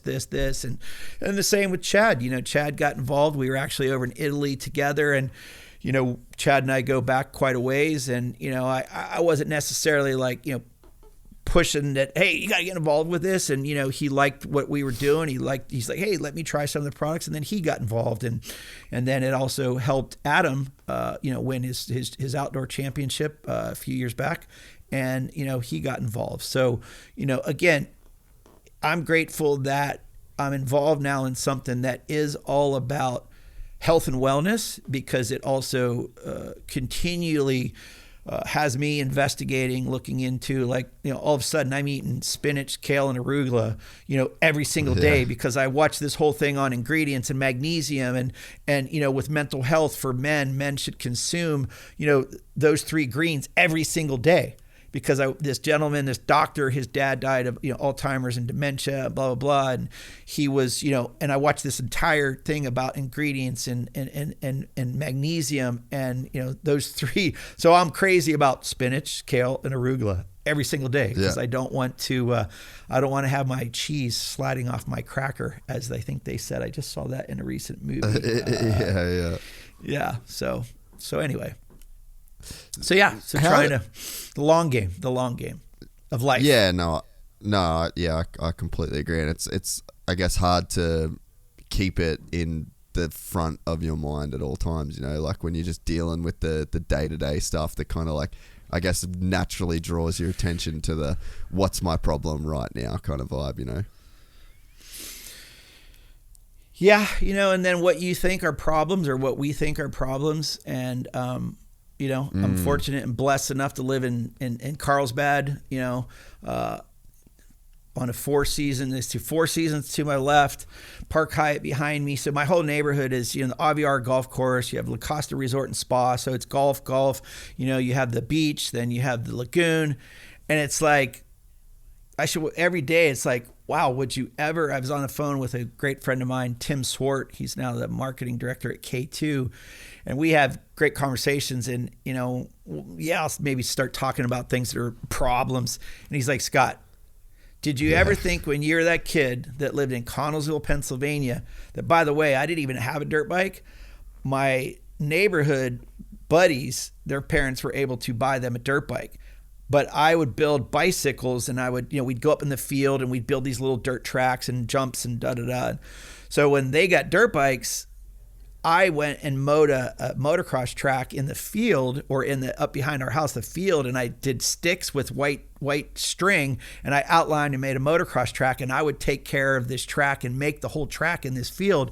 And then for that, my buddies would let me take a ride on their motocross bike or on their bike. A friend of mine, it was kind of like the Stand By Me movie. I'd say the River Phoenix of the Stand By Me, and I was the little dorky kid. I forget what his name was. He's the one that taught me. He had a CB 450 Honda that he would take up in the field. And he literally jumped off the back of the bike while I was on the front on the gas tank. And Sam was a good fit football kid. He was my big buddy that always stood up for me. And he taught me how to ride a motorcycle because it had a clutch and a shifter. But I remember he jumped off, and when I realized he wasn't on it, I actually wiped out. The grass was kind of wet in the field.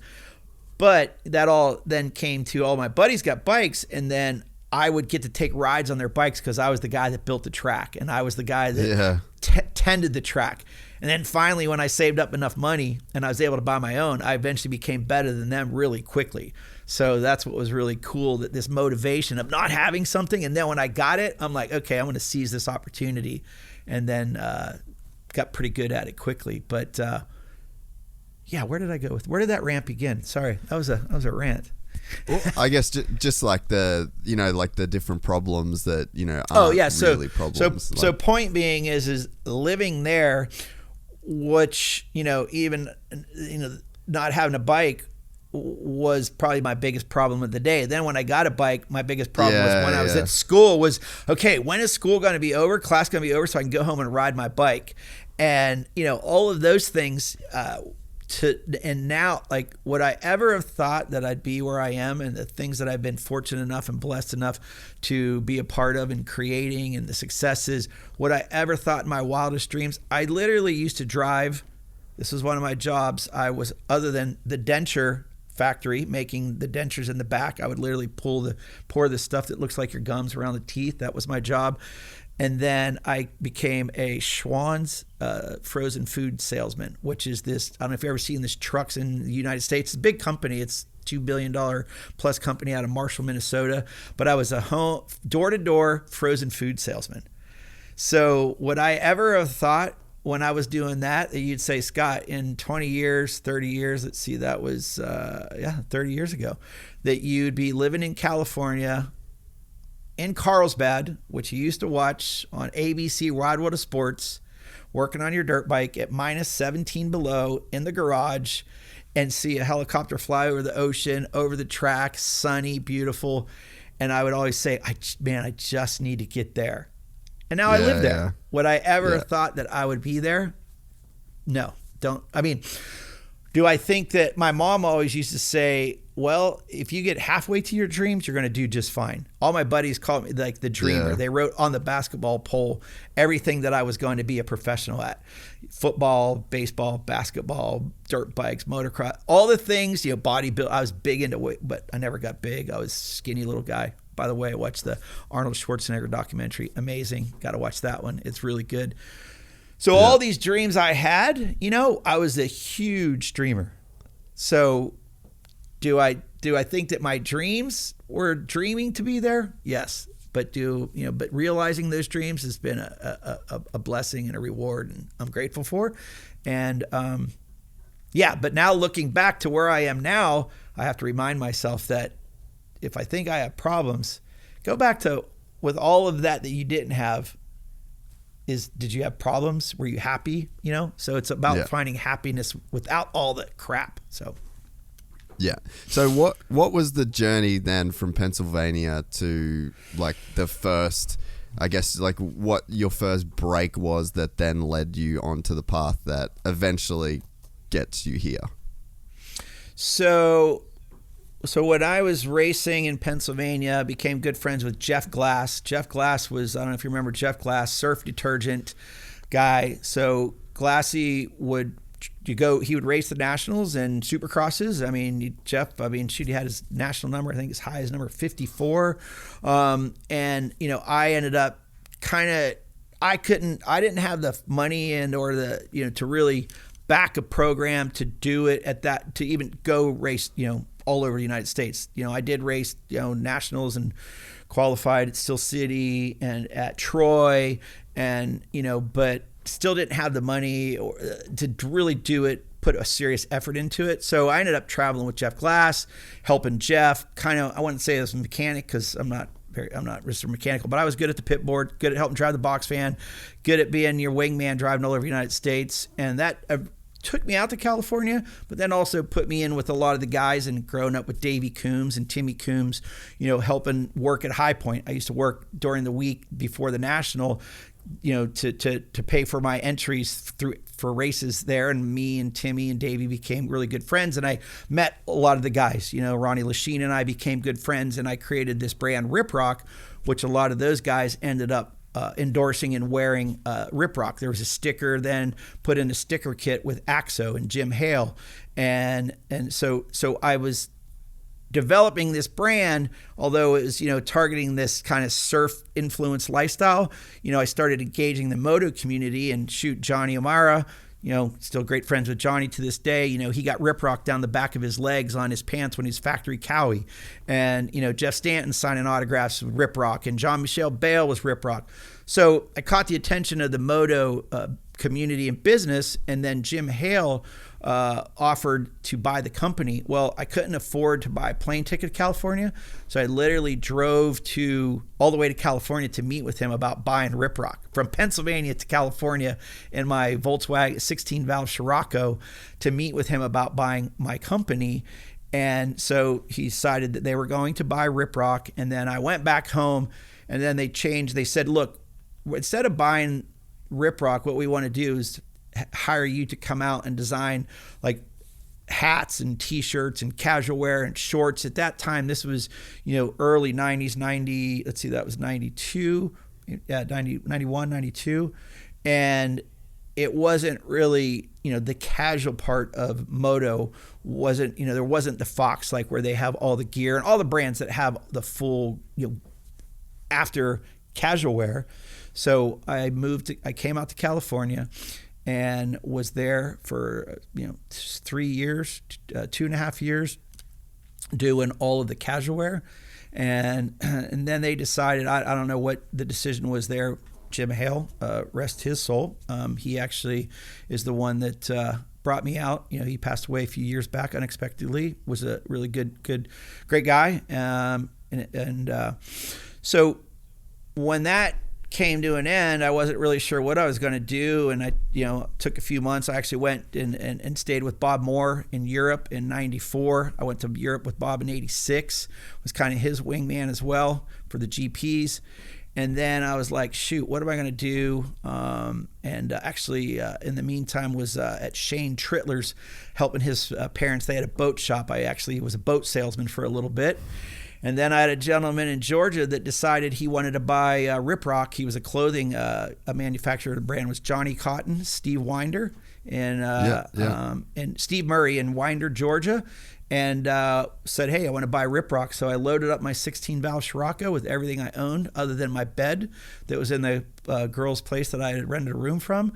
And Brian Simo, I did some stuff for No Fear. On the side, some freelance stuff. We did a Ricky Johnson t-shirt when he was racing trucks. We did a few other t-shirt designs, and I created a relationship with Brian, and that actually came through Gotcha, which was a clothing brand, and I befriended all the guys, which they were moto guys, so Marty Moats, Brian Simo, and they said, look, before you go to Georgia, drive down here from Valencia. I was living in Valencia, and we want to meet with you about possibly helping us with some stuff. Well, I was on my way to Georgia via Carlsbad from Valencia.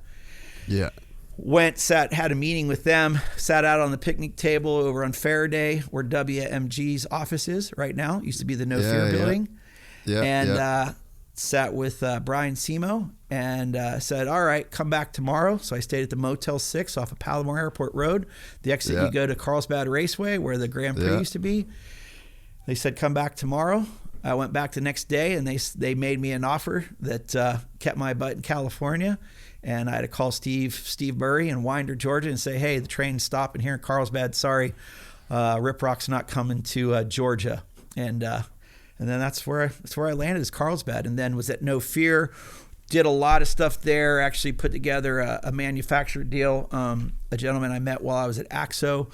I became a sweatshirt manufacturer partner with a gentleman in Beijing And then I became partner with him, and then we manufactured all the sweatshirts for No Fear, and then we started manufacturing for the Gap, Tommy Hilfiger, the company that this gentleman, BMR, James Wynn, and then one of my other partners, Steve Zamores, who's a partner with me now to this day in ARMA.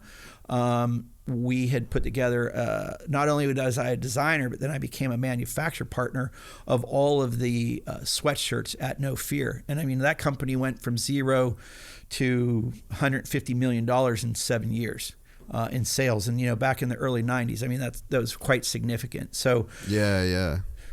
So with that all, and then I started making some money, and and then I put together a whole liquidation of all the overstock of my sweatshirts and all the other vendors, and started making some serious money. I mean, I went from making like $50,000 a year to $45,000 a month when I put together this manufacturing deal and then this liquidation. So then that's when I invested also then in Spy, and then the No Fear thing with my partners. Actually, I sold my deal out to the gentleman, James Wynn, invested in Spy, and then they needed somebody over at Spy. They were like, hey, you're a good salesperson. We need somebody to look after sales. I didn't initially come in there as the sales manager, but when I went in and started lighting it up, I became a sales manager within, I think literally 4 to 6 months, and then was sales manager, then director of business development. And my role changed here and there, but was involved in everything from A to Z until we exited it and went public in 2003. So yeah, man, it's a crazy story. Like you've been involved in some of the most iconic brands in the sport and iconic deals in the sport. To go back to that No Fear deal, what does that deal look like to keep you in California? Like how much money, or how much? Like what did they offer that then changes? I mean, at that time, there? At that time, I was pretty, lower level. So they went from No Fear went from selling like the Bad Boy Club type shorts, because Bad Boy Club, Life's a Beach, was Mark and Brian Simo and Beaver Theodosakis, who are still my very good friends to this day. When they started No Fear, it was t-shirts, t-shirt graphics, pretty simple shorts, drawstring, pull-up shorts. But they grew quickly, and they wanted to really transition into more clothes. I don't want to say fashion, but other than just baggy pull-up drawstring shorts and t-shirts, which they were selling, 1 million t-shirts a month. I mean, the thing exploded. But they really wanted to get into what I was all about, was all that detail, the denim with cool tack buttons and logos and actual manufacturing. Clothing versus just a t-shirt and some shorts and board shorts and trunks. It was clothing. So, then that's where I came in. And then especially even with the sweatshirt manufacturer, which I even brought him to a whole nother level. And, I was traveling, our factory was in Ningbo, China. So I was going over there. I elevated his entire, manufacturing, because I'm so into the detail and so into the fine detail, which I was telling my 21-year-old son this, I'm kind of driving him crazy because I'm making him do things, and he's in school right now, super smart kid, math and, just going to SDSU and, but he's home now for the summer, and I'm like, all right, we're going to get some stuff done around here, and, you're going to help do some chores, and, and I'm driving him crazy. But I could tell you that my dad used to drive me crazy, because every Saturday I had to pull everything out of the garage, clean it. I'm like, Dad, it's clean. I just pulled everything out, swept it out, hosed it out last Saturday. And he would make me do it. And it was like, you missed that corner. You missed this, you missed that. Even mowing the lawn. Oh, you went, on a curve where it was a 90-degree angle. You missed, get the lawnmower out, do it right. So that attention to detail became something that, to this day, I tell my son, I go, my dad used to drive me crazy. I thought he was absolutely crazy. But, every day my bed's made. My first thing I do every single morning is make your bed, and make it as good as it possibly can be. Because if you don't do anything else, at least you did something really, really well. So that's kind of another thing I live by. But so I applied all that, which I know, you're like, what does any of this have to do with clothes? Well, what it has to do with it is the attention to detail. And I believe that that's also what, in building a good brand, is that attention to detail. Mark Hall always used to, commend me because, when the guys are on the podium and you'd give them a Monster can, the can doesn't always print to where the pour space is where the logo is going to show. You have to go through the cases to get the one that's going to pour exactly when the guy's drinking it, to where the logo is visible, where you're not seeing the ingredient panel on the back of the can. And there was one time we were at Glen Helen. Grant Langston was about to clinch the championship in 2007. Yeah. Rodney Sachs, the CEO of Monster's there. Mark Hall's there. There's a bunch of people from Monster there. And I had Wes at the time was my motorhome driver. I had him doing the podium deal. Well, I could see that as he was getting ready to hand Grant the can, it was a right-handed can pour versus Grant, who was left-handed. And I jumped over the fence. I ripped through the cases of Monster. I grabbed the one that's going to be, as he's being interviewed and pouring it, it was the right one. And that's where even Mark said to me, he's like, that's what I love about you, Hollywood. And even always making sure it was iced inside the barrel at our whole setup was if Mark came by, you'd see him reach in there and make sure that those were cold Monsters in there, not warm ones. So those little things that a lot of people don't, this all sounds like, what? It's so trivial. No, I get it. It's or even super. this, another good one was my now 86-year-old mother. I think this was 2006. We had the motorhome at High Point, the trailer, and our whole setup Monster, wasn't what it is today, but it was still very impressive, our whole setup. And, and at the time, I had these girls from Canada, still great friends of mine, the Monster Girls, the beginnings of the Monster Girls. And I remember my mother, they're there handing out samples to all the people walking by, the fans. And here's my mom at the time, now 86, so that was many years ago. She's there, came to the event because it's at High Point. It's like 35 minutes from my house. So they came down to see what their son's a part of. And I'll never forget, my mom was getting up. Oh, let me go help those girls and going and handing out drinks to the fans. I'm like, Mom, sit down. Honey, those girls, they need help, Mom. Sit down. Now, she didn't realize why I was telling her to sit down, but it's all in the delivery of who's handing you the product, who it's that, the aspirational lifestyle. So do I want some, well, she would have been 76 years old at the time or whatever, handing me that drink, or do I want, Lana or Christina or Val, who are these beautiful Canadian girls, handing me that beverage versus, So again, it's that attention to detail that I really strive to ensure that, it's perfect. And, hence back to the project I'm a part of with the ARMA, it's always about ensuring that, it's perfect. It's the best it can be, and always providing that in everything you do. Yeah. And they say how you do anything is how you do everything. So it's like it makes sense to, make your bed, just do all the things. My thing with that is cleaning my bike. Like my dad barely let us even clean our bikes because we did such a shit job of it that he'd have to come back and do it anyway. And but nowadays it's like my one thing. Even if I'm riding it the very next day, I'm like, you know what? I'm cleaning my bike. I'm doing it properly. There's something to taking your time to just do the things properly. And man, I frustrate the shit out of the boys that work here because I'm like, this isn't right. This isn't right. This isn't right. And it's these little details, but it is that attention to detail that makes brands amazing, or it makes products amazing, or it makes workflows amazing. And I think that there's something a bit deeper to it too. It's like you can only ever achieve the height of the process that you follow. And it's you could draw an analogy, just the human body. Like the processes that you have in place daily is like, okay, you don't sleep, you eat a lot of sugar, you do drugs every single weekend, you drink every single weekend. Like there's only you're setting your ceiling based on the small things that you do every single day. And I think that it's the same for a brand as it is for a person. Like there's a ceiling that your brand will have based on all of the small details coming together to be that one thing?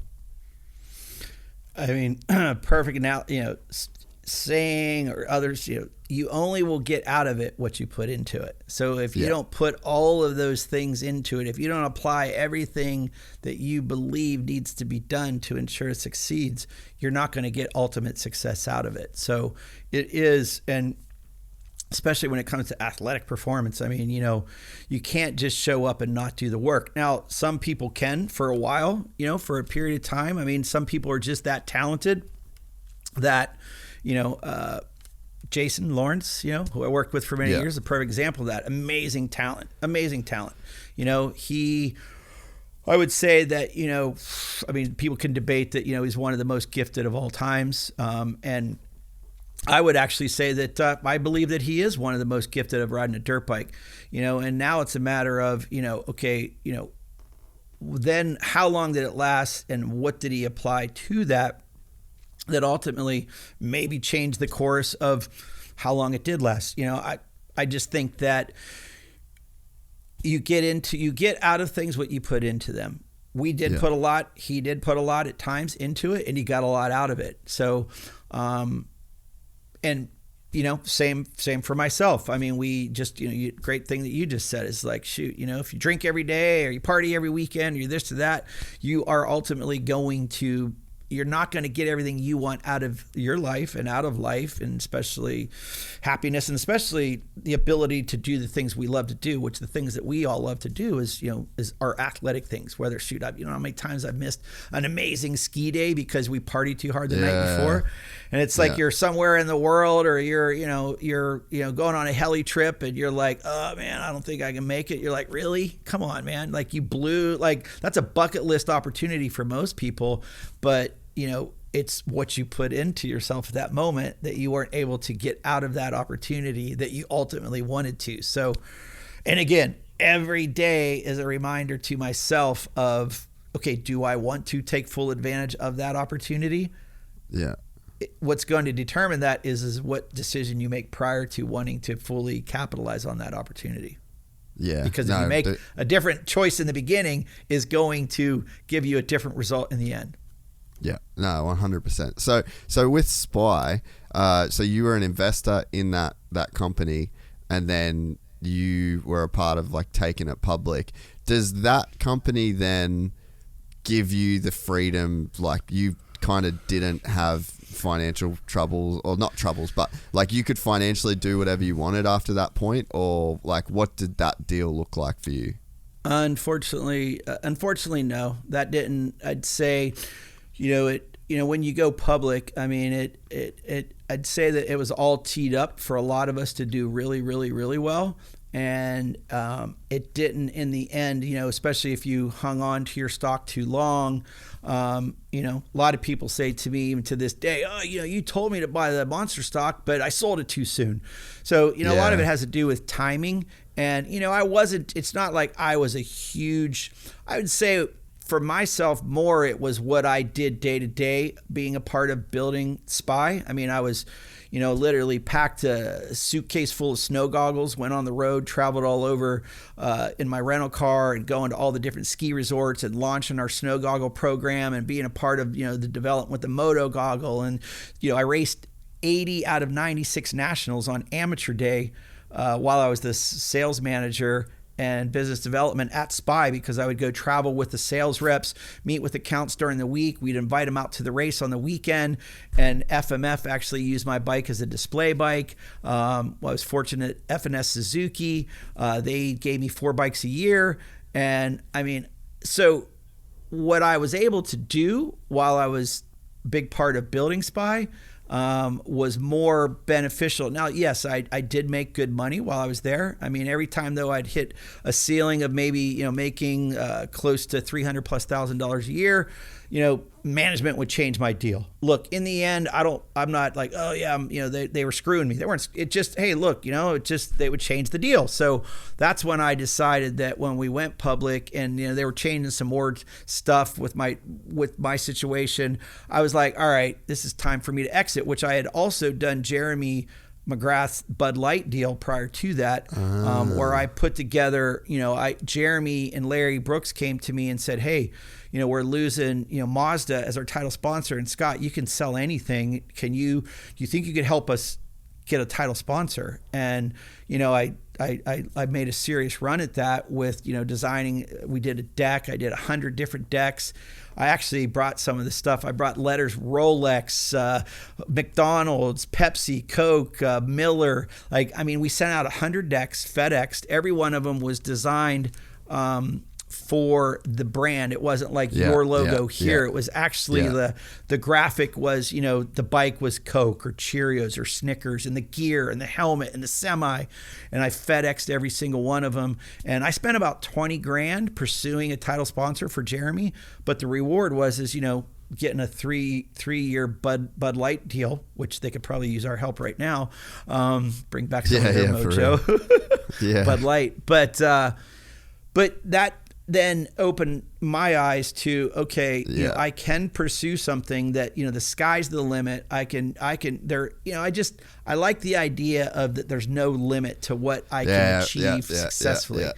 So that's 100%. Why I was like, that's when I was like, all right, I gotta figure something out. And that's when I created Crown AMG actually in 2003, actually while I was still at SPY. And the initial deal was I was going to take all the moto business out of the internal company, and it was going to be part of Crown AMG, because we were, very aggressive with the moto category. And there's a lot of other people that had joined the company that were more from the surf culture and the snow culture, and they just didn't really see it as a value, which is kind of crazy, because I then went on to use that as the pinnacle of launching Monster was, moto. And so that actually then ended up kind of changing, didn't come to fruition when I left. And actually No Fear and SPY were my partners in the beginning of Crown AMG. And when I was pursuing the deal with Monster, they were pursuing a deal with Pepsi, and it became an issue that they were like, well, you can't be selling. I'm like, wait a minute. If I'm going to be an athlete agent, I can't be married to one drink 100%. Deal. Yeah. So I actually I bought them out of their percentage of Crown AMG, Crown Athlete Management Group. The name was I like Crowns, and I actually had the S55 Mercedes at the time, the AMG. Yeah. So I just like, how can I tie Crowns? I like Crowns. I like King. I like all that look. And so Crown AMG was Crown Athlete Management Group, but it was really because I like Crowns, and I had the S550 Mercedes that I tied into creating the name of the brand. So, but yeah, so that's kind of where, I saw, and then my stock, I had my money that I invested, I had a bit of a decent return on that, but nothing like, okay, life's good, I'm done. But it was where all of my options was the big asset. And eventually I rode them out too long to where they actually went upside down. So that big exit of, 7+ figures ended up being zero. So it's all about the timing of it, of when you decide to know when to hold them, know when to fold them. And unfortunately, I remember one time this gentleman, John Lee, he worked with me at SPY, and then I brought him over to work with me at Monster. And I'll never forget, there was a moment where it was still 6-figure values of, and I'm going, you know what, I think I'm going to liquidate. But I was doing really well with Crown AMG and with athletes and my Monster contracts with Crown, because we had multiple contracts with Monster. I didn't really need to sell it, but I was just, okay, I'm going to cash out because it's still, it's in the 6 figures. And then John was like, yeah, but you're not going to get to say that you still own a part of SPY. Well, I should have let that ego go, because it ended up becoming worth zero. So, but the company now, it's actually owned by Serengeti Bolay Group. They bought SPY just a few years back. But unfortunately but it was an amazing learning experience.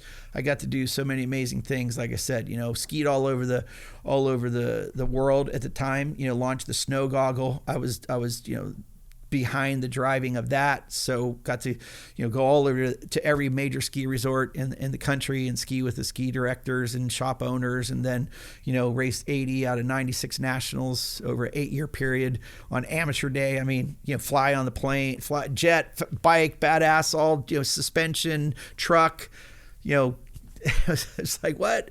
Aren't you supposed to be racing tomorrow? Because the setup was sick. My bike was sick and everything was amazing. So, but it was a lot of fun, and was extremely grateful to everybody, especially, Donnie Emler, Little D, Joel, who's still there over at FMF. He used to most of the time be up there sweeping my gate or packing my gate from FMF to get me ready for I raced 3 classes one year at Millville, going through those whoops for 6 motos. My legs were still hurting the next weekend at Binghamton. So, oh, dude, I bet. So what was the Bud Light deal would have been worth roughly back then? Because I think, that to me is probably one of the landmark deals in moto. Big outside, Fortune 500 company, huge outside industry, non-endemic, with the greatest Supercross racer of all times. I think if you had to say what's the one deal in motocross or Supercross that got made that's the standard, I'd say it would have to be that deal. Well, that deal definitely was, several $1 million deal, which, was back then. Oh yeah, several millions, and 3-year deal, and it was unfortunately it was cut short because Jeremy ended up getting hurt on the KTM, and so the story goes on that one. We swung the bat a lot, used a lot of work, probably almost a year worth of effort to land that deal. And so we then landed it. Jeremy, myself, my attorney all flew to St. Louis, full suit and tie. I think I wore my Xenia suit at the time. Had to make sure we rolled in there looking good. Rolex watch. Yeah. I was Rolex at the time. I had a presidential gold president. So I wore that, brought my attorney, Jeremy. I'll never forget, was ironing my shirt in the room the morning before we're going to Anheuser-Busch to the sports marketing, department at Budweiser. Pretty freaking big deal. Pretty awesome. You're feeling pretty good about what we were going there to meet on. And so 2 things on that whole story is, so one is the deck was properly done with the name Budweiser, Anheuser-Busch spelled right. But my wife was the one that actually FedExed the envelope that it went in, and she had spelled Bush wrong. So I had a girl then that would follow up on the FedEx, because as someone behind a desk at a company like Spy, if I got a FedEx, I would always open it. Like, what is this? So you didn't just send it regular mail. I FedExed every deck, 100 different brands. And Jenna, the girl who did all of the coordinating of everything, rest her soul, she's no longer with us as well. She called me. She's like, Scott, Tim Schuler from Anheuser-Busch is going to be giving you a call. They want to talk to you. So he calls me and he says, first off, I want to tell you, one of the best decks I've ever seen, but whoever sent it, you need to make sure they spell Bush right, because my wife had spelled Bush wrong. And it was just, so that was funny. And so then we land the deal and whatever. So we land the deal. Everything's moving along. Well, so we do the first year, which the first year I'm sitting up, and Jeremy that year had trained like crazy, cycled, for hundreds of miles a week, was training like he was going to, race the Tour de France. We ended up doing Anaheim 1, and Jeremy got 13th at the first race. He's never, like that was, and I'm sitting up there with Tim Schuler and Tony Sizemore, the director of sports marketing. And I'm sitting there with them, and we're watching it, and I'm just like, okay. And they're looking at me like, okay, is this, so things didn't go as planned for the first race. Fortunately, Jeremy started changing what he was doing, but he literally was, Jeremy was so lean and fit and cycling, and just wasn't, doing what had helped him win all those championships and races. So kind of changed that. But then going into the next year, it's, he changed brands. He was riding KTM. He got hurt over, I think it was a race in Switzerland or Italy, a warm-up race. And, then was having questions about the decision he made to ride a KTM. And it's literally 2 weeks before Christmas. And I get a call from Jeremy, and he's like, hey, I'm done. I'm like, what you're done? And I was thinking like somebody at Spy didn't do his goggles right, or he was having some issues with the lenses or something. And I'm like, what happened? He's like, no, I'm retiring. I'm like, oh, wow. End of the year? No, today. I was like, what? So then I'm like, okay, are you sure? And at that time, they would send us a portion of a check, which was about $500,000 to start the season, and then we would get others throughout. And so I was like, what? And my commission was rather large, and we're going into Christmas. So I call my wife, and it's 2 weeks before Christmas. I'm like, what are you doing? She's like, I'm shopping. It's Christmas. You're like, well, you might want to shopping. I'm like, you might want to slow down because Jeremy's retiring. She's like, well, good for him. And I'm like, well, but do you understand that we're not going to get that check? Well, it's money we didn't have anyway. So I was like, so you had that side of, the thinker of, not counting your chickens before they're hatched. But anyway, this story, that was a kind of a interesting part of it. But, hey, unfortunately, Jeremy decided that, that wasn't, the bike wasn't right. And, we did kind of a amended year that year, which was kind of a farewell autograph tour.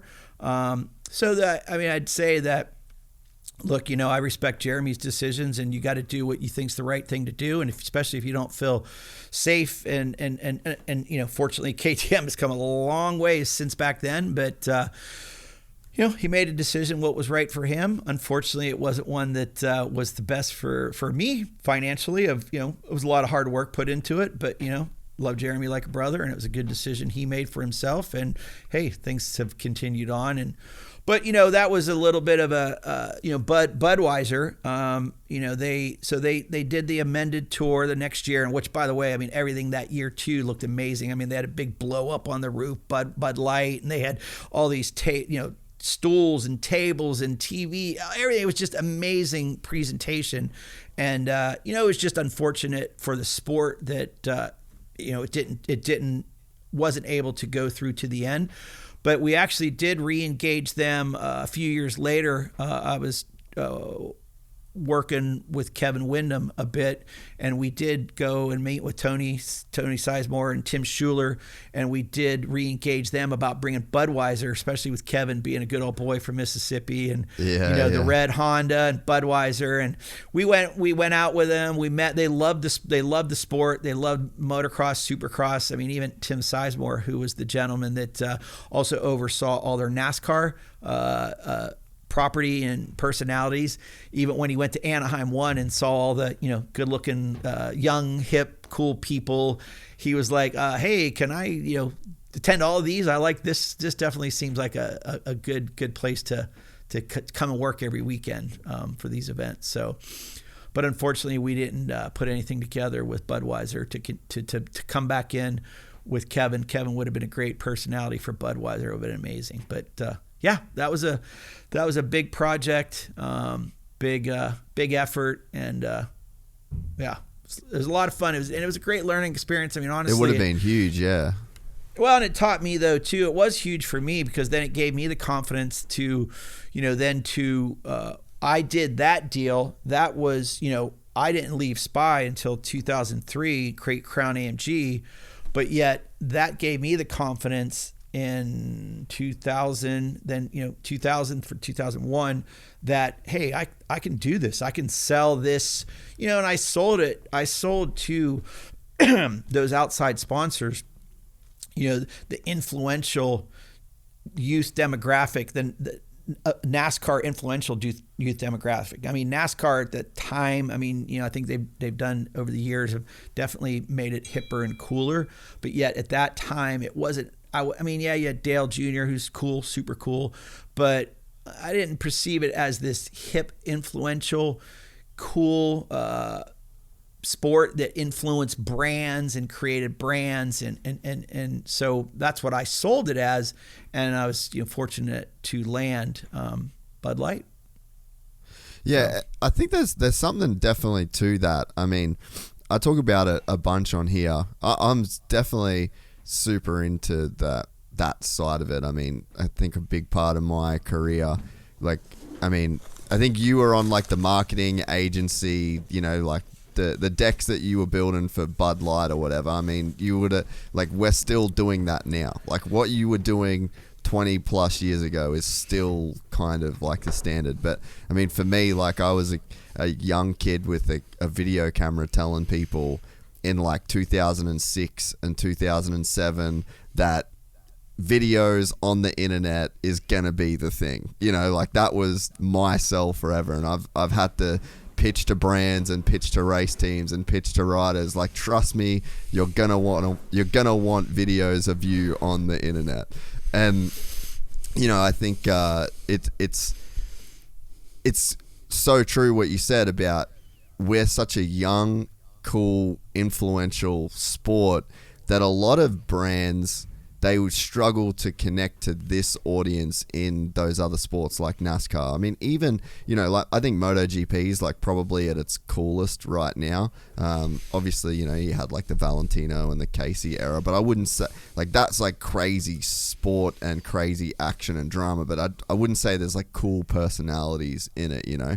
But Moto, for whatever reason, me and my brother talk about all the time, he's a sports, like he has his own Alpine group, and it's, you know, essentially like a Crown AMG. But we talk about all the time that it's like there's something about motocross, like, and I think it's, you know, we're dirty, like we're not scared to get dirty. We you know, you can't wear white shoes when you walk the track. Like there's a element of, you know, real danger and like just gritty gnarliness to it that a lot of the other sports like kind of can't replicate, you know. And I think that does really lend itself to the way that, you know, you can kind of market within the sport. I don't know if any of that resonates with you. Resonates 100%. I mean, even watching, you know, Colorado this weekend. I mean, was it the first moto? Yeah, the first moto with the domino effect of everybody. I don't know if you watched the race, but I mean, yeah. I mean, like, I don't know, out of the 40 guys, 15 of them were maybe on the ground, and you're just like, wow, you want to talk about, like, people don't understand even when talking about motocross. You know, there's a study that, you know, USC did many years ago, which is, my daughter graduated USC a few years ago, summa cum laude. Shout out to Anna. Love you. Yeah. She's a great kid.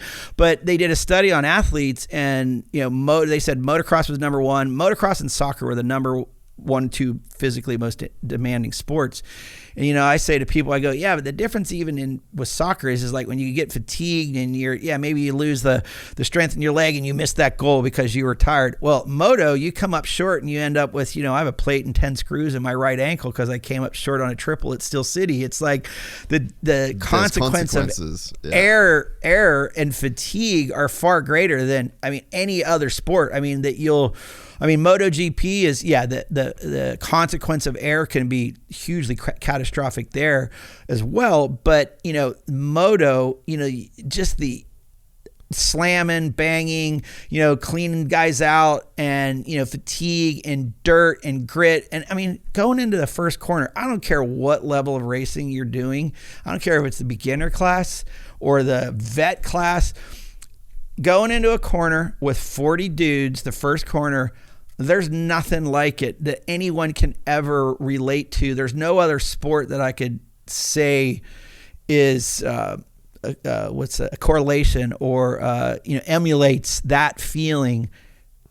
And I mean, name one that's similar. Now, I mean, riding a bull's gnarly, but dude, going into the first corner with 39 dudes, and then the greatest feeling, and I'll never forget, this was at the RM Cup in Troy, Ohio, and I led the 125 intermediate class there, even though I was older and I was at Spy. This was it was Millsaps, Kyle Partridge, and Josh Lichtel, and I was leading the intermediate for laps, and then my bike got stuck in second gear. I bent the shifter, and I couldn't get out of second.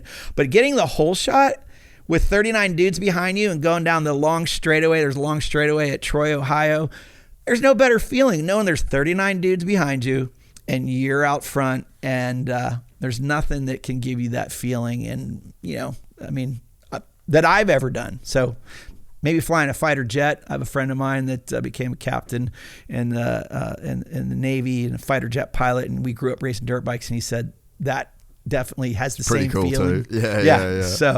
So anyway, but Yeah, I think that it's pretty special, motocross, supercross. And that's, that passion is what, in selling it for myself, selling that sport, it always helps when you're passionate and you truly are authentic, really helps come across, and I believe helped me get it across the line many times with selling something in this sport, and or then even, with what we did with Monster, always having that passion about, even internally, me pitching, even at the time, I remember, Rodney Sachs, who's the CEO of Monster, very smart people.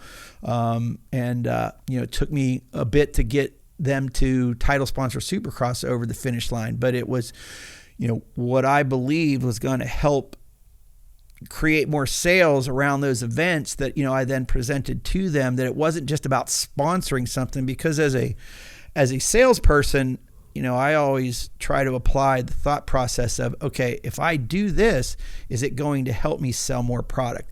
And most, it's hard to marketing typically. In this day and age, it's a lot different, because you can actually, especially in the digital world, you can get analytics, and you can get, your ROI, your return on investment. You can actually, quantify, okay, we spent this and we sold that. Well, in a lot of marketing in the past days, you don't really know, like, okay, because we did that, did it really help us sell more? But, fortunately, everything that we did do there before all of these things were measurable, it all did equate to successes, and continued to ultimately get, approvals on doing a lot of different things that, were uphill sales and not battles, but, you had to really have a good pitch and a reason why you think it's going to generate more sales. And, but ultimately, I think it was that passion and believing what, not only just, Supercross, motocross, X Games, action sports, it was a big, I would say a lot of it had to do with timing of the times. Another great documentary to watch is American Gladiator. I don't know if you remember that show, but I just watched that documentary. Yeah.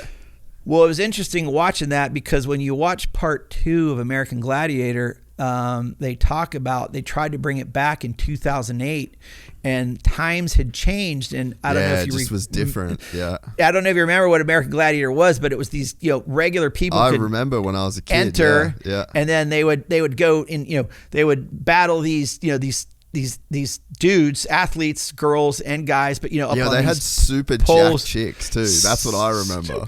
Super crazy, like, things that they had to do, fight these guys with these big punji sticks or whatever they call it, and roll these steel balls. Well, when they tried to bring it back in 2008, which that originated with iron workers in Erie, Pennsylvania, that they used to have picnics, and they would do these crazy, like, tug of wars and battles. But when they try to revive it, 2008, they literally show in the documentary how times had changed, and it didn't connect because people were on to X Games and snowboarding and surfing and motocross. And so it's really interesting. And I would suggest that it was on HBO, I believe is where I watched it, American Gladiator. But as a brand person, it's interesting to watch these types of things and understand, the time. 100%. Timing has a lot to do with successes. And I actually just had this conversation recently about even the success with Monster. And I do believe that, timing played a key role in all of that, because, X Games, think about the beginning of X Games, when they were riding snow shovels down a mountain, and they were riding street luge, biker Sherlock, and things that really didn't really, like, well, what is this? This is kind of like a, weird mix of sport, but it's not a real sport, or I don't want to say, but it just was like a mix between a circus and a sport. Exactly. And where it really started to connect is when they really started having real sports that people do: skateboarding, snowboarding, motocross, freestyle motocross, which was just, blowing up at the time. And so the timing of all of it, I think, did play a huge part of aligning at the right time. It wasn't like a plan. It just was. Yeah. Everything lined up properly. So I just want to go back. I want to get into the Monster stuff, but I want to go back a little bit, because I feel like there's a shift to where, like, the Bud Light, Budweiser, Miller Lite, like, we could have gone down that road to where we were the beer and the alcohol kind of sponsorship, but it pivoted and it ended up being energy drinks. Have you ever thought about the sport and how different it would be if we didn't go into the energy drink era and the Bud Light continued? Let's say Jeremy doesn't retire. Bud Light has huge success in the sport and it draws in other companies, and then we go in that direction. Like, have you ever thought about if it went down that lane and maybe why it didn't? Well, it definitely would have been hard with the alcohol sponsors, because even when we did do the Bud Light deal, Jeremy was plus 25 at the time, was past the 25 age mark, which they were adamant about. That even Ryan Morris was going to be on the team that year, and he was 25 below and wasn't going to be able to be on the team. Jeremy was going to put him on the 125 out of his truck with Yamaha.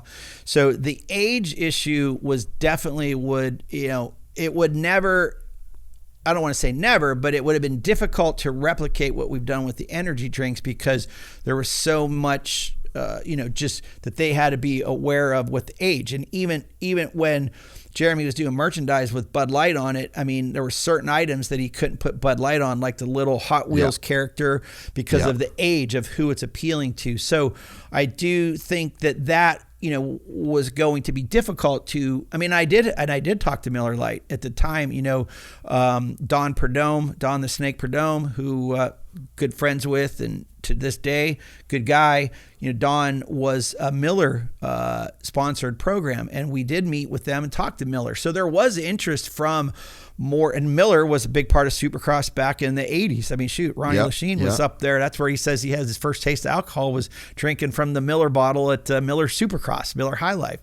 So, but do I think that the success of Bud Light may have then, and I have all the envelopes in my bag, and I have the deck in my bag, show you these letters from Rolex, Home Depot, Taco Bell, Burger King, McDonald's. And they all responded. And Jeremy at that time, Jeremy was just, come on, he's on. Jeremy was, everybody knows the name Jeremy McGrath, back then. Yeah, so had a video he really was, taking it to a whole nother level and taking it outside of our little action sport world. Extreme sport, they called it probably back then. We changed it to action sports eventually. But, who knows where that would have gone, and, what that could have, especially as successes came. Now, the one thing I will say though is that, I don't know if you're aware of this, but, I did brought Rockstar to the sport as well.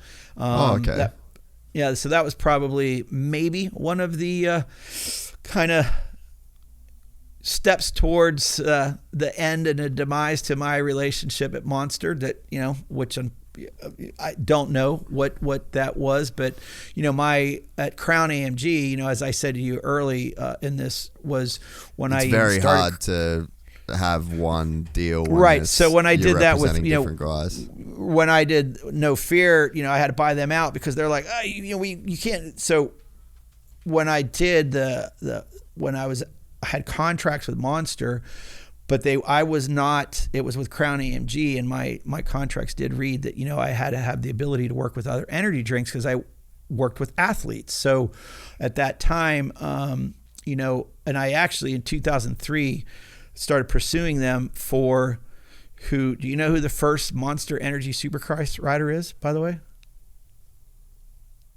I want to say Carmichael, but I'm probably wrong. Tyler Evans. Dude, so Tyler, One Punch. Yeah, so Tyler was he Hanson's? No, he was Monster. He was Monster Energy. And when I was still at Spy, Tyler came in to me, and I knew Tyler because he was a Spy guy through Husqvarna program, the Fast by Faraci Husqvarna team were Spy, and I was at Spy at all the races because I was doing all the stuff, traveling and racing on Amateur Day. So Tyler, we were buds, and he knew that I put together Jeremy's Bud Light deal. So he came in and was like, Scott, can you help me? Like, can you help me? I know I can do this. I just need support. I need sponsors. And then I put him together with a friend of mine who was in Special Forces. He was Marcus Heon, trainer guy, gnarly dude. And I said, well, Marcus, I'll tell you what. I know, we have a lot of similarities. We like to go out and have a good time, get a little wild and crazy. But, I got to make sure that this is something you're serious about. So I said, you go train with Marcus. And when Marcus tells me you're serious about this, I'll help you. And he started training with Marcus. He would drive down all the way from, lived up at Canyon Lake. You drive all the way to Carlsbad, where Marcus trains athletes and people. And every day, go down there and train. And Marcus like, hey, this kid's serious.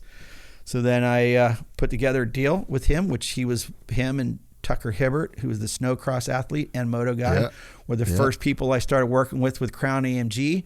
And Tyler, when we were exiting the Hanson's Energy deal, and then Monster was beginning, I pitched to do a deal with Tyler with Monster, and he was the first guy wearing a helmet, which at that time it was just chin bar. No one was putting the logo fully up on the crown of the head, which eventually I did start doing. Actually, first with Rockstar with Jason Lawrence. But I started pursuing Rockstar in 2003, even before I had the deal with Monster, which I stayed after them. Mike Kelso, great guy. Hey, yep. Kelso is the reason I very first went to America. I actually owe a lot of my success, or whatever you'd call it, to Kelso. He literally booked me. He booked me a ticket for the Parla National in 2010 to do some filming there, and his assistant that was working for him at the time fucked up, and instead of booking my tickets for 2 weeks, she booked it for 2 months. So my first ever trip to America at 20, I literally got there, I had no money, and I was there for I had like 2 weeks worth of money basically. Like the plan was to go to America, do my 2 weeks, try and meet some people, like get some filming in, and then I'd go home with literally no money in my account. And I ended up living completely broke in America for 2 months waiting to get on that plane. That's a crazy story. So yeah, shout out Kelso. I miss that dude. He's a legend. Kelso, yeah. So he actually has his weird. I don't know if he drink weird. I don't know if you've heard of his brand. Yeah. So he's got that going. But he was the guy that I stayed after, and then I finally convinced them that IndyCar at that time was really dead. They definitely have brought because they had the whole fight with IRL and Indy League, so it was kind of split. And convinced them that hey, this was definitely a youth audience, and so I then convinced them in 2005 to get involved in motocross, and I put together a deal. At that time, I actually was going after Wyndham, and he was with Factory Connection, but then at the last minute, No Fear stepped up their offer and trumped that deal. So I had these guys they were coming in for 3 years, but I'd lost the Factory Connection, which was Samsung and at the time, and so I was scrambling, and I actually Suzuki, and they liked, and then when I presented them, hey, that program's not available, they liked this kid Jason Lawrence. They liked his he looked like a rock star because he had his long hair and his hair out of his helmet around his goggles, and just they're like, okay, we like that. He looks like a rock star. He looks like he can fit. Yeah. But Jason raced at 5, came in, had some good races, but literally was racing out of the back of my trailer behind the Monster motorhome. I mean, he was just a privateer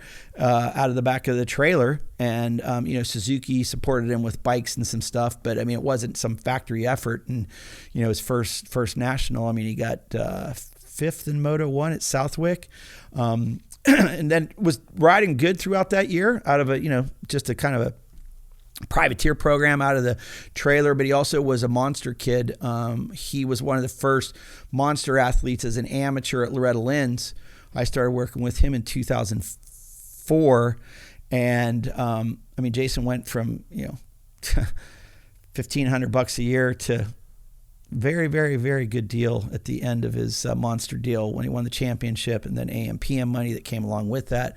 But the Rockstar deal came because they liked him, and then I put a deal together with, Cole Gress said, all right, well, you have that sponsor. We'll put it with one of our satellite teams. And then I wasn't necessarily on board. I mean, Bill's Pipes, Bill, good guy, son Jeff, great people, but they didn't have a team at the time, and I was like, are you sure? And Cole's like, you don't worry about, you just get the sponsors and we'll take care of the team. And unfortunately it wasn't the best effort, especially with Suzuki. They had a bad equipment with it being that leftover it was the Kawasaki shared black with Cowie. Yeah. Exactly. And it was like the 05 model or something. Anyway, it was definitely, Jason had 2 podiums that year. One,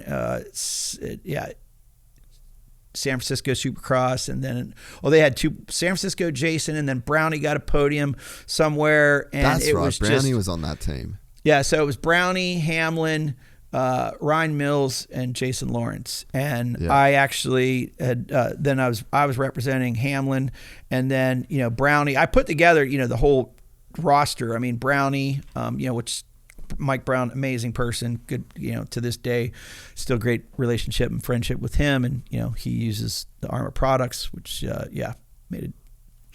But that was an interesting, deal. And then unfortunately, it was a 3-year deal, but it was, 1 year with options each year. Yeah. So they then, it was 3 years, but then Suzuki, Cole, had moved it from Bill's, which, I mean, it just wasn't, unfortunately, it wasn't. I mean, there was a lot of stuff that they needed that wasn't necessarily working out with the team and the finances behind all of it.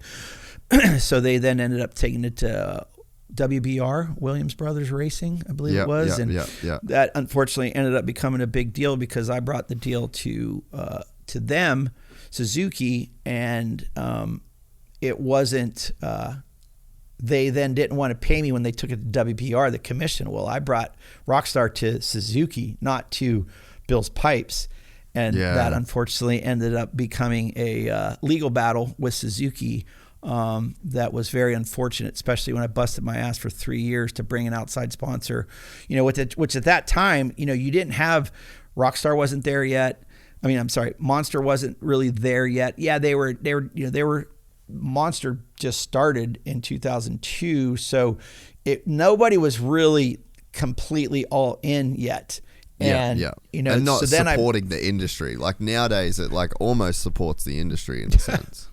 I mean, hugely supports the industry. And, it was, I mean, I guess the biggest discouragement is, that when you work really hard and you put a lot into it, it's not like you just make a phone call.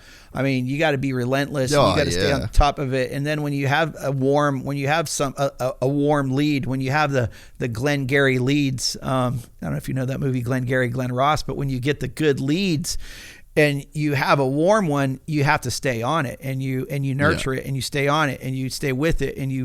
And when you finally close the deal, and then when that gets moved away from you, or and you don't get the full reward, it's definitely frustrating. And unfortunately, that one I had to do something and take legal action, and did get a decent reward from that action, but not the long term that, I mean, it would have been. I mean, shoot, Rockstar was with Suzuki for about 10 years, and when you do a contract like that, I mean, it's renewals, extensions, all of that. So, you would be along for the ride on that entire contract. So, but hey, end of the day, all I can do is tell myself that don't, live your motto, do unto others as you'd have them do to you, and make sure that you don't move the finish line or the carrots, out in front of somebody, further away every time they get close to getting it. So I try to remind myself of those things is when you're engaging with others that, I know one of my attorney friends said to me is they call it, the amnesia, when someone comes to them with the injury, it's like, and then it's like, wait a minute, so they're giving you 30 or 40%. Why am I paying you this? But before they had anything, they're like, whatever, I'll give you 50% of it, whatever, just give me something. So just a constant reminder that, when I'm in that situation, or I have that on the reverse side, I want to make sure that I don't, I'm not being a hypocrite saying that I'm not going to move the line from someone. So, So did you anticipate that the energy drinks would support the industry in the way that it sort of has? Like it is quite crazy when you think about it nowadays. Well, I mean, when you look at the age demographic and you look at what an energy drink represents, I mean, it does all line up and make sense. I mean, and it's like, it's energy for your body. It's, energy driven sports and so keeps you up at night to party. Yeah, all of it makes a lot of sense. I mean, all of those things, to me, I mean, they aligned. I mean, the event and then the after party and then the next day, what you need to pick me up and you need, so it makes it, to me, I mean, it is even just timing. It's a good fit, it's a good fit for what an energy drink represents, and all of what we're a part of represents energy, things filled with energy, things you need energy for. I know even when I was spending a lot of time in Europe, I mean, even myself, and I'd ski with Rodney Sachs, who's the CEO of Monster, and even Mark Hall, myself, who at the time was the president at Monster. We'd go ski. And I would always say, like, man, the mountains, we need to really engage the mountain culture and the après ski and we went skiing over in let's see, this was in Zermatt, Switzerland. I remember skiing down, myself and Rodney, and we stopped at the end of the day in the après ski, and everybody's drinking energy drinks, and I'm like, this is what we really need to engage. This is that lifestyle in a can. Vibe, yeah. It's it represents what you're going to drink in that can, and ultimately, I mean, they did, and they've continued to do so, and continue to engage things that are filled with energy, lifestyle things that are filled with energy. So I think it does make sense, and that's one of the things that even with what we're doing at ARMA, I like to say, what we did with what I was a part of in helping build Monster was creating this lifestyle in a can, but then also, creating things, an ARMA t-shirt or a Monster t-shirt or a Monster hat or an ARMA hat.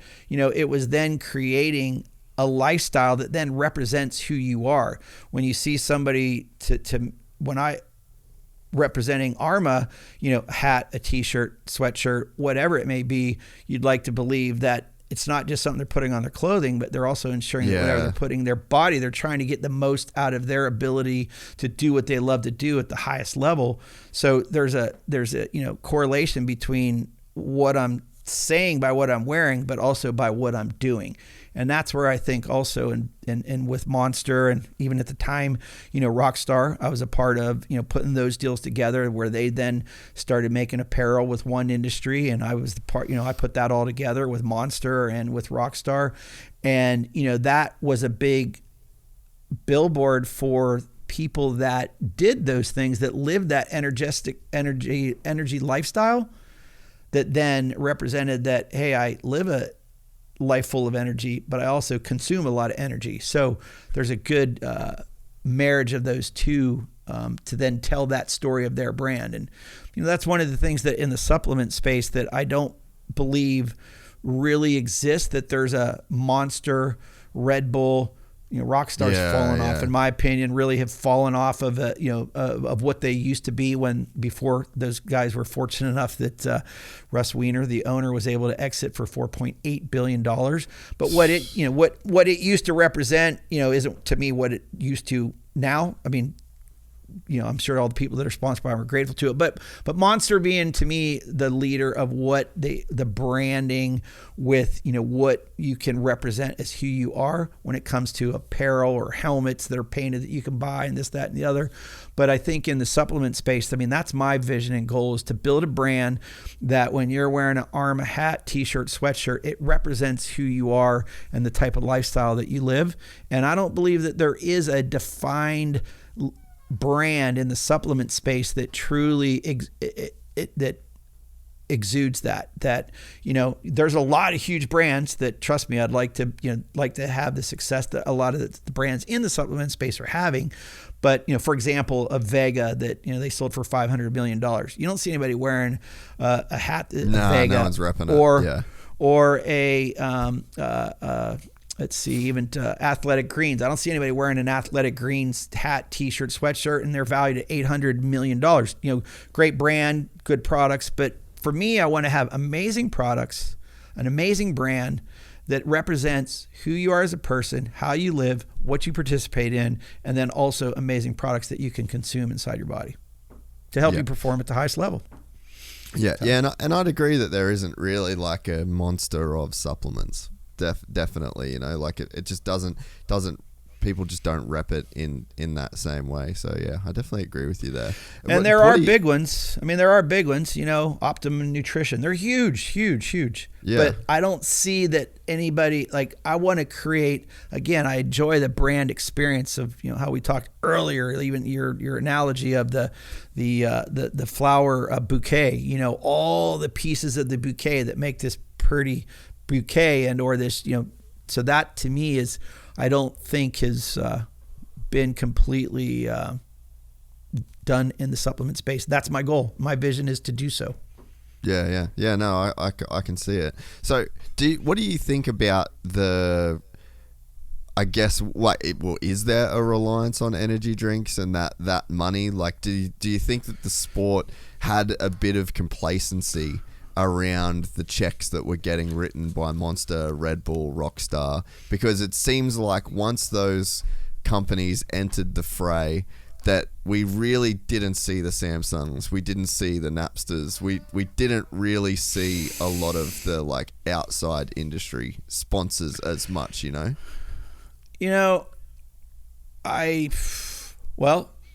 guess there's one equation I could say that's missing. What's that? That's me out there swinging the bat to bring in others. So, maybe. I love, I'm good friends with Steve Astafin and Lucas Myrtle and all the guys out there. I don't know. Are they? I'm sure. I don't know. Well, are they just getting low hanging fruit? That's really the question, and I truly, I'm not involved with any of what they're out there swinging the bat to try to bring in. I don't know, but I know that, again, I could reach into my bag. I actually downloaded a little deck thumbing through all the decks that I sent out that I could send to you or show you. I'd love to see them. It's amazing. Swinging that, I still have all the FedEx tags in the bag to the left of my chair here of all the people. Mac Tools, which I landed a Mac Tool deal for Jeremy McGrath as well. We literally had to tell them to stop sending the tools. The part of the deal was it was $50,000 a year in cash, and it was $500,000 of tools at their cost. Okay. I had a toolbox. Fuckload. I had a toolbox in my garage that would be the ultimate Fast Times at Ridgemont High scene, where, I don't know if you recall the scene, Sean Penn crashes the guy's Camaro, and he says, I can fix it. My dad has an amazing set of tools. Well, my son would have been able to say that because I had this big ass toolbox with every tool imaginable in it. Because even Jeremy's like, Scott, we told them stop shipping all the tools. And Mac Tools are amazing, by the way. But the point is that, I went after, Visa, MasterCard, 100 brands, Snickers, Baby Ruth, Pepsi, Coke, Bud, Miller, Rolex. Of course we went after Rolex because we were buying Rolexes. So we're like, shoot, just get some free Rolexes. Yeah. But, I don't know. I'm not in there. I know that even the outdoors right now, I mean, Monster is a presenting sponsor, not the title sponsor of the outdoors.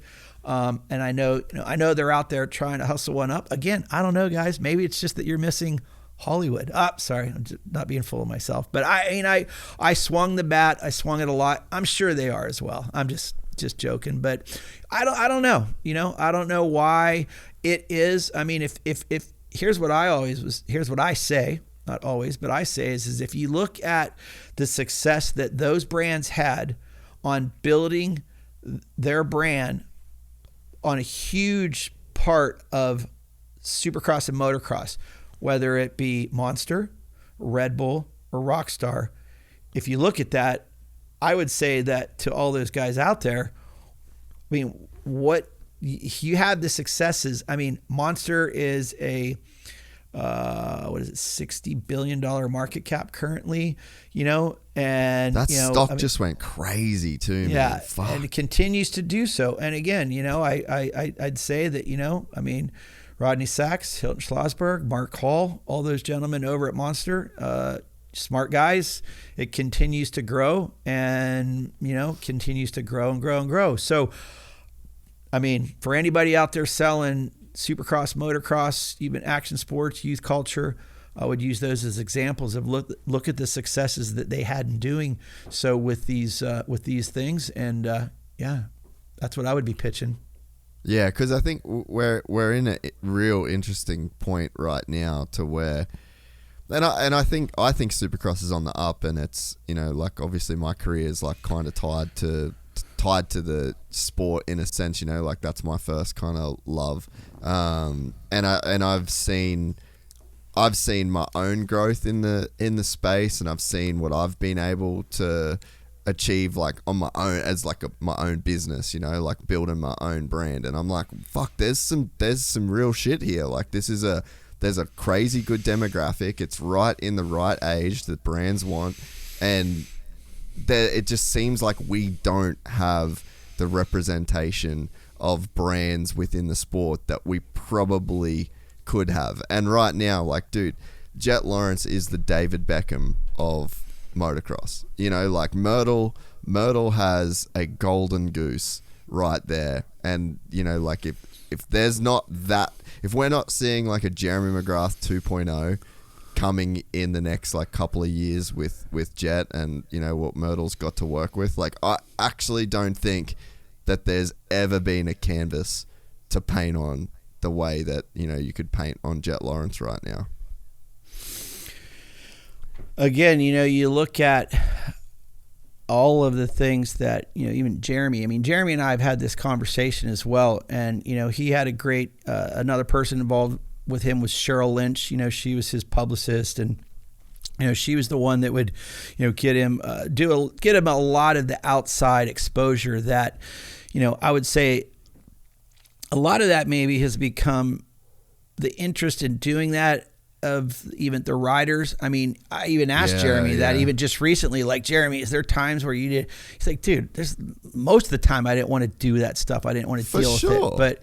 But I also though realized that maybe not realize it as much at the moment as I do realize it today. Jeremy McGrath is still a household name.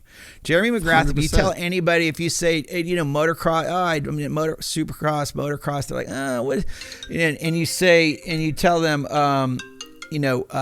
if you say to them that it is, Jeremy McGrath, oh yeah, of course I know who Jeremy McGrath is.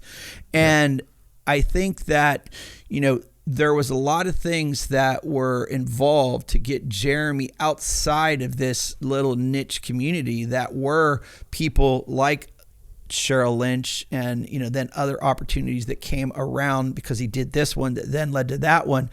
And again, I know that, people around these guys, whether it's Steve, Asfin with, he's got, he has Sexton and he has Ken, and Adam. Then you have Adam, Ken, Sexton. Yeah, you have, and I know Steve knows the deal, and then the same over with with Lucas over at WMG. I mean, I don't know. I'm not involved with those guys on a daily. I don't know what they're pursuing. I'm sure they're swinging the bat. I just don't know why no one's necessarily bringing some of that outside of this small community. I mean, think about it. Remember Jay Leno, you had Jeremy and Travis, on there, racing outside, and you had, so I would also say that, it's probably guys like Denny Hartwig over at, at the time it was, Live Nation.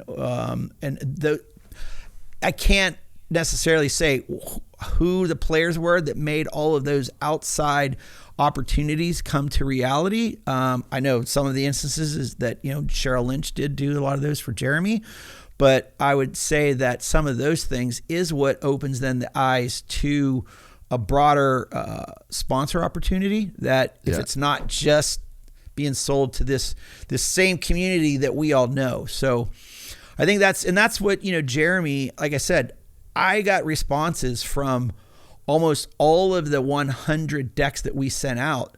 It wasn't like, I mean, if I was at the desk at SPY and I wasn't interested in something, we didn't necessarily respond to them, but they all responded and were like, wow, we appreciate the presentation, the opportunity, we'll give it some thought. So it wasn't just a hard no.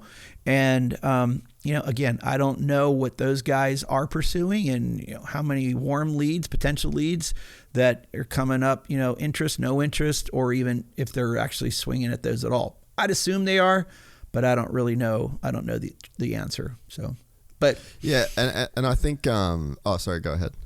No, I was just going to say, but I would say that I think that, I know when, even Ford was another property that we were pursuing, and I'm drawing a blank on the gentleman's name, but he was at Ford for a super long. Sam Scott. I was up at the NASCAR event at Fontana when I was pursuing them as a title sponsor for Jeremy. I mean, they all knew who Jeremy McGrath was. They all had interest, and even to this day, I ran into a woman that, was at Hot Wheels, Jeremy McGrath, and, all of those things. I guess that, Jeremy, you have to give Jeremy McGrath a lot of credit for who he was as a personality as well. And that, all of that also equaled a lot of interest from the outside because he was Jeremy. Showtime. He's amazing. Yeah.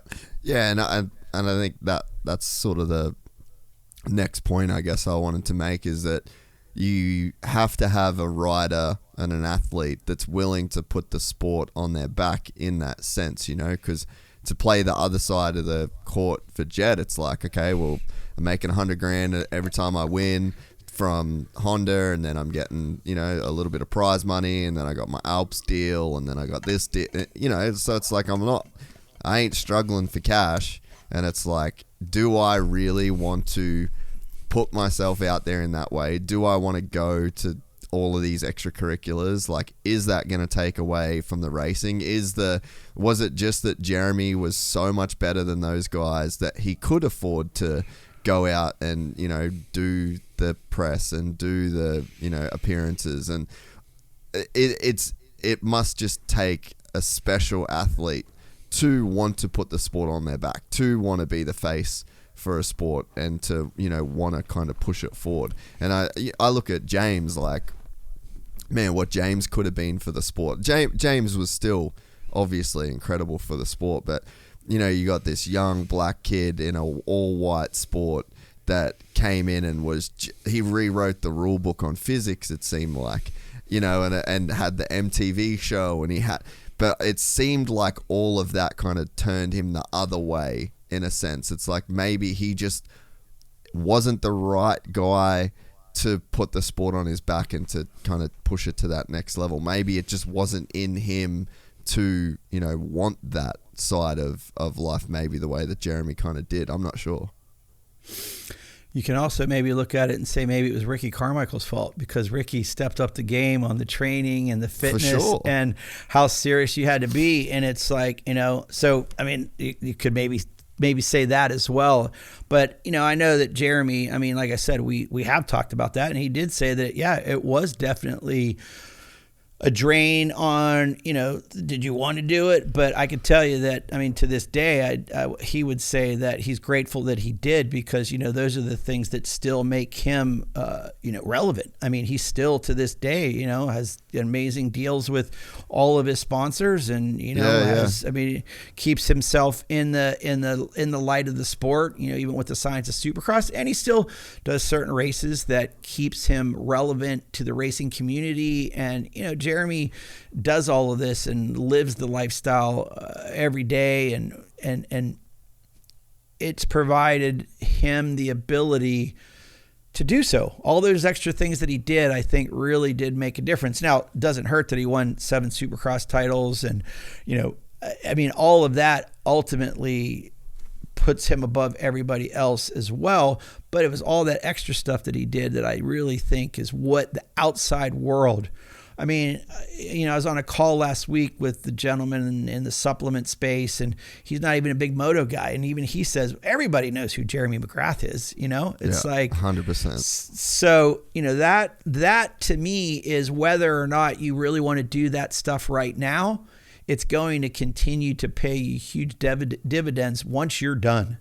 And I think that's where, Jeremy's not sitting here with me, but I know he would probably say the same, that he's grateful that he did all those things. And we've talked about this, and he has said to me that he is. So yeah. Yeah, and I think one of the other things, though, that may make all of this point kind of mute in a sense, like when we talk about Jett Lawrence, is he's actually the first guy that has started his own brand in a sense, and that like has real appeal. I mean, you talk about Jets and Donuts, and he's just got to be the face of this brand. You set up a model, and then you franchise that model all over the US, and it's like you even get a small percentage of that market, the Dunkin' Donuts, the Starbucks, that lane. And I mean, that is the kind of thing that could make him just a fuck ton of money over his life as well. So I mean, even is there some sense now in like, okay, instead of working for other people's brands, like I'm gonna really get a team behind myself and make my own brand that's not in moto, that's got nothing to do with this industry. And Jets and Donuts is something that can pay him forever. Those are definitely things that you want to strive towards as you're having those successes, because, especially in a sport where, most of the guys do retire, I mean, as early as late 20s to early 30s. And okay, so then what are you going to do after that? And, it would be very rewarding to set something up so that once you are done, that you are a part of, that it is yours, or that you're involved in some capacity. So I think that, and I know, Jeremy, did do that with, I mean, Jeremy was a big part. He was one of the original investors in SPY, and has continued to be a part of SPY to this day. It did go through a sale, but look, he's still a part of that brand. I think that was, his idea was doing those types of things. And, but it did come with, there were moto involved. No Fear Gear was, Jeremy was a part of that and part owner of that. But I think that venturing out of this space to be a part of something that you have equity ownership in, like, Jett is doing, I think it's great. It's definitely a step outside, and then also can be something as that grows and it grows outside of just this community, it's a great opportunity for that project to take his name outside of this sport and start to tell this story in other places as well. The moto, Supercross, Jett Lawrence, Jets and Donut story. And, those were things that were also, I mean, people that, let's say, were involved in Monster that did either buy stock, that still to this day have stock as athletes, because they saw what was going on and the stock's growing. And I know there's a lot of people to this day that will say to me is, you told me to buy it, but you didn't tell me not to sell it. I'm like, well, it's not, it's not like I have it. It's not like I have a line and a definitive answer to what you should do, but it's it is something that a lot of people I do know in the moto community did buy stock and or watched it and paid attention to it. Athletes that were involved in it did that. So that was a fun way for people that were just sponsored by the company, but yet could participate in the successes of something they were influencing the growing of. I mean, I know Pierre-Luc Gagnon, PLG, was a good friend of mine at the time when he was sponsored by Monster, and his father and him were, stock player people, and, was definitely someone who always would, how's it looking? How we doing? Even myself, it's like, I wasn't the founder of Monster, but it was nice to be able to participate, whether you could participate on stock that you purchased or whether, it was options that you had while you were there at the time. And so those are fun things to, not fun, those are rewarding things to be a part of, is helping something grow and being a part of the successes of that growing. And I mean, it definitely would encourage people while they're having their success to, whether it's investing in brands or investments. I mean, I know Jeremy's been very wise and made good choices with investments for himself.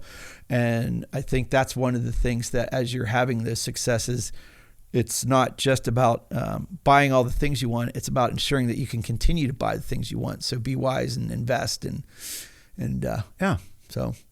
Yeah, no, sound advice. So before we go, last year I got flamed online because I read a DM Let me. Where are we? I think I know where we're going. You go. No, go ahead. I got flamed online for reading a DM from J Law saying that he was coming back to. I knew it was going. That's why I knew it was going. To ride a gas ARMA Energy. You were putting together a deal. No energy, just ARMA. No energy, just ARMA. Sorry. And I was completely fine with putting that. It was funny. I got so much shit like being criticized, like, "Oh, you call yourself a journalist." I'm like, okay, at no point have I ever said that I'm a journalist. I read a DM from a guy and it didn't end up happening, and I don't feel bad about it at all because I was excited. How close was that from happening? What was what actually happened there? Because I never chase it up. So there was talks about that being a reality, and I know that Jason did want to race either a national and or even do an amateur day at a national, and there was discussions with guys at Troy Lee. I was talking to Dave and Randy over there at the time, and we were at Paula, and we talked about it. And, it was in the beginning stages of the idea. But, I mean, I will say, Jason was like, okay, if there's any remote chance of this, I need to get a bike ASAP. I'm not going out there I do want to be prepared. And, I'm not going to just show up at a race and just race. I mean, I'm not going to just – I got to be prepared.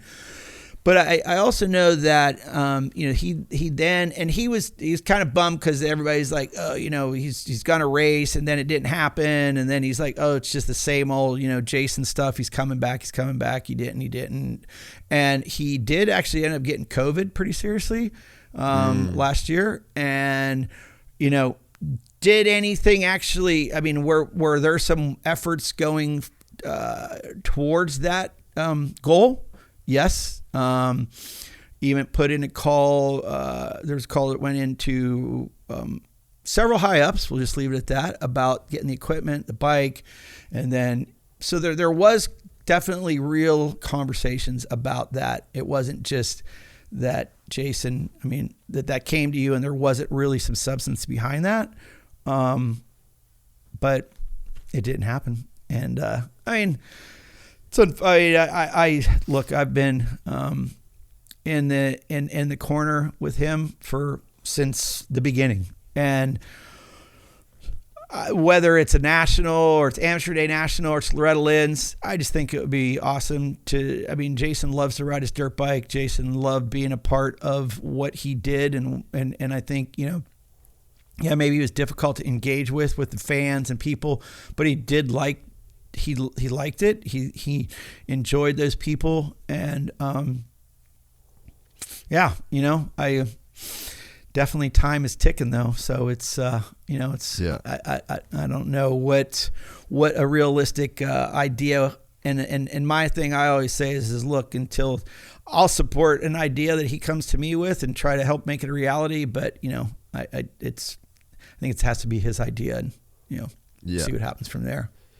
Yeah, I mean, I think it's awesome that, I mean, first of all, I'm just like a massive fan of his, and you know that we've spoke a bunch of times, just like back and forth on messages. He's actually shared some pretty cool like personal shit with me as well that gives me probably like a bit of context as to like some of the reasons why he stopped racing, some of the experiences that he's had, some of the way that he views the world. And I think that, you know, it makes sense. You know, people have their unique perspective on life. People have the circumstances that they were brought up in. People have the friends that were like, there's so many influences on your life that aren't your own and aren't of your own choosing, that, you know, end up kind of developing the lens that you view the world. And, you know, it is what it is, like that you can't help so many of those factors. But man, ultimately, I just think it's cool that people still would get excited, you know, like the videos and the messages I got, like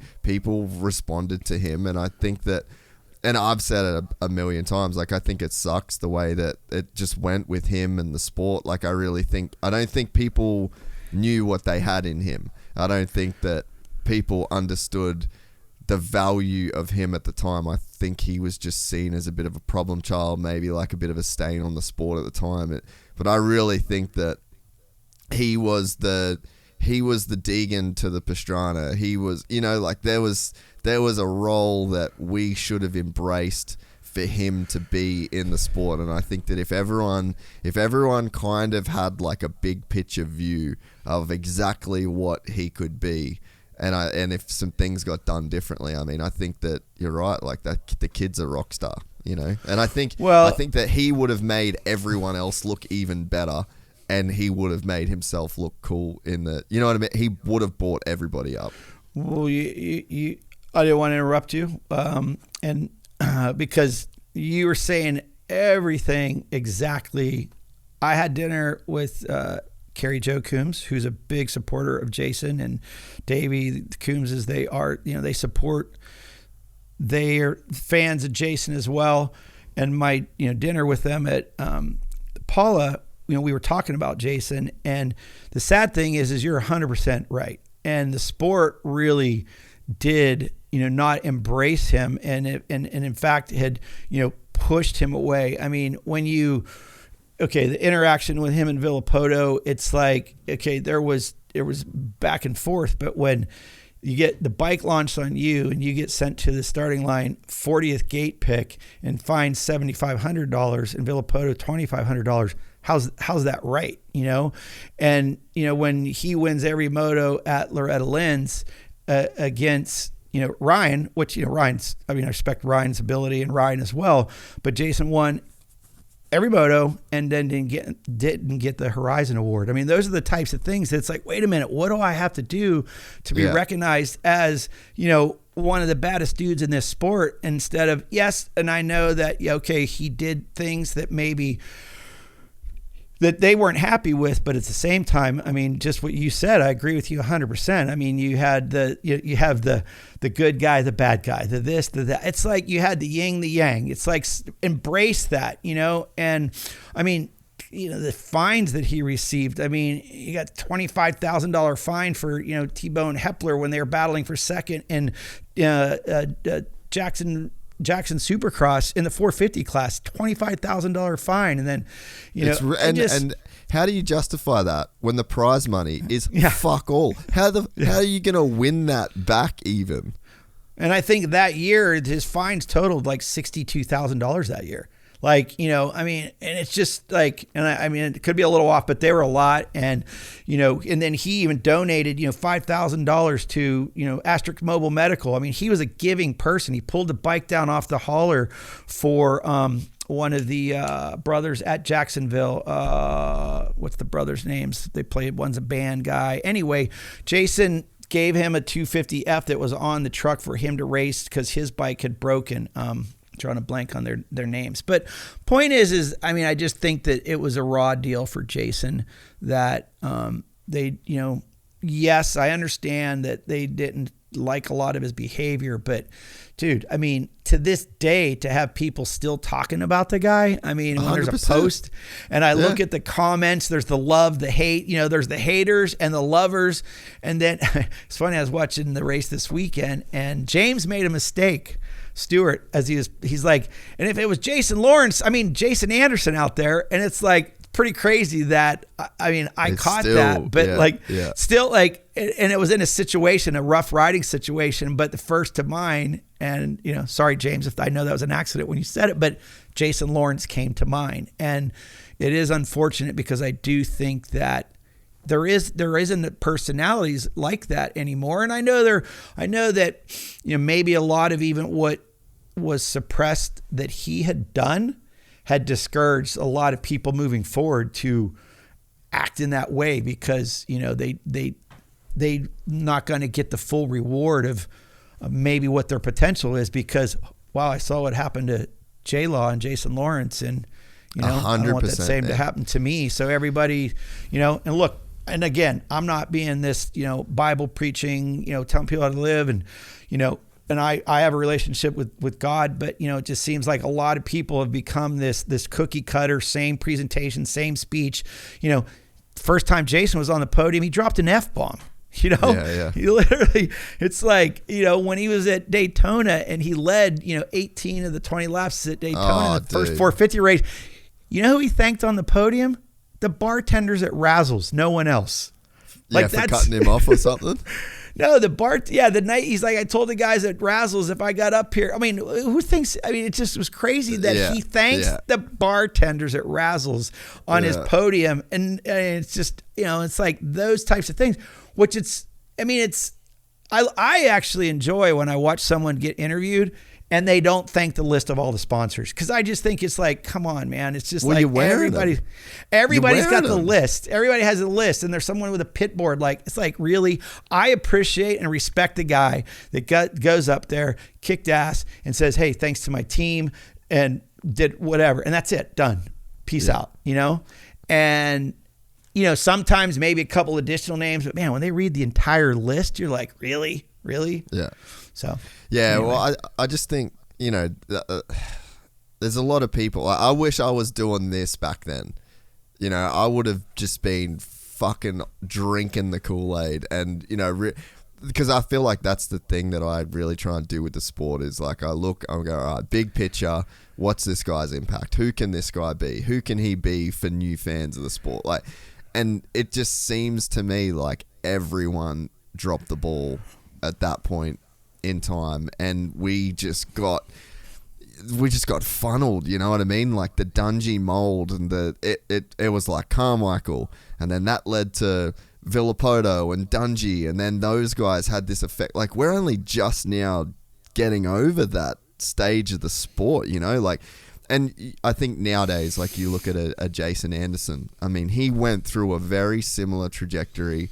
He didn't get in as much trouble as Jason, but, you know, he was doing his own thing. He had his own style. People tried to change him, and you know, like, there's a reason why he's never done any other podcast. There's a reason why he's got his own like, people really tried to suppress what he was all about, and it's like, man, we're so lucky that the sport didn't fully kill his vibe. Like, Josh Hill was another dude that could have been like a megastar, but the sport, you know, it was like they just pushed these kids to just be this perfect mold that was fucking lame, like actually lame. Well, and I mean, Jason Anderson, I'm Jason, great guy, good friends with Jason. And I agree with you that even I saw that, you know, any of that potential type of, I don't want to say close to type of behavior as Jason, but that was even outside of that box definitely would start to cause, you know, issues. I wasn't close day to day with working with Jason Anderson, but I could see that. I think it was even I was at Daytona or one of the races a few years back when I think he was still at Husky, and I said, hey, let's go out and have some drinks after the race, and I think that, somebody had sent something in or Instagram, fortunately Instagram and all that didn't exist when J-Lo was racing back then, but, something had come up, and I think, he got maybe some mention internally and was maybe in trouble for it. I don't know exactly, but I do know this, that, and I don't want to make claims on something that I wasn't completely involved with, but I just know that I think that you're right there, that, being in this box, it's kind of a bummer that, some of these guys can't,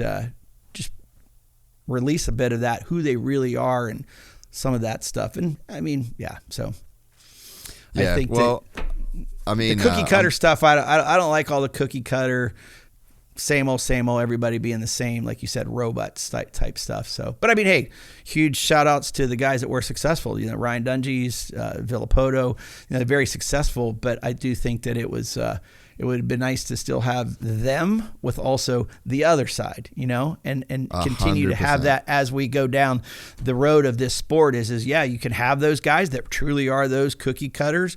And I'm not saying that's a bad thing, but that's who they are. Eli I was going to say, Tomac, if it's who you are, exactly. Then be who you are, and I will celebrate you. Like the values that Ryan Dungey has as a human being are immaculate.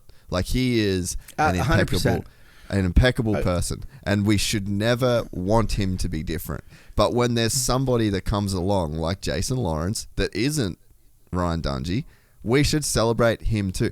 And I want to just go and hang with J-Law at one time. I just want to listen to his upbringing, hear his story, like what shaped him, because there's a reason you are who you are. Like that you're a product, there's these inputs that happen in everybody's life, and the inputs generate the outputs, it's just the way that it is. Your story of the way that you grew up and not having things, and you couldn't have the bikes and you had to work, and they made you understand. There's a reason we end up being who we are, and J-Law is who he is for very, very specific reasons and things that happened to him in his life. And I think if people even tried to understand him back then, it's like you'd celebrate man, I can't believe this fucking kid's even here. Like this is right. Yeah, he's a fuck up, but it's crazy he's here.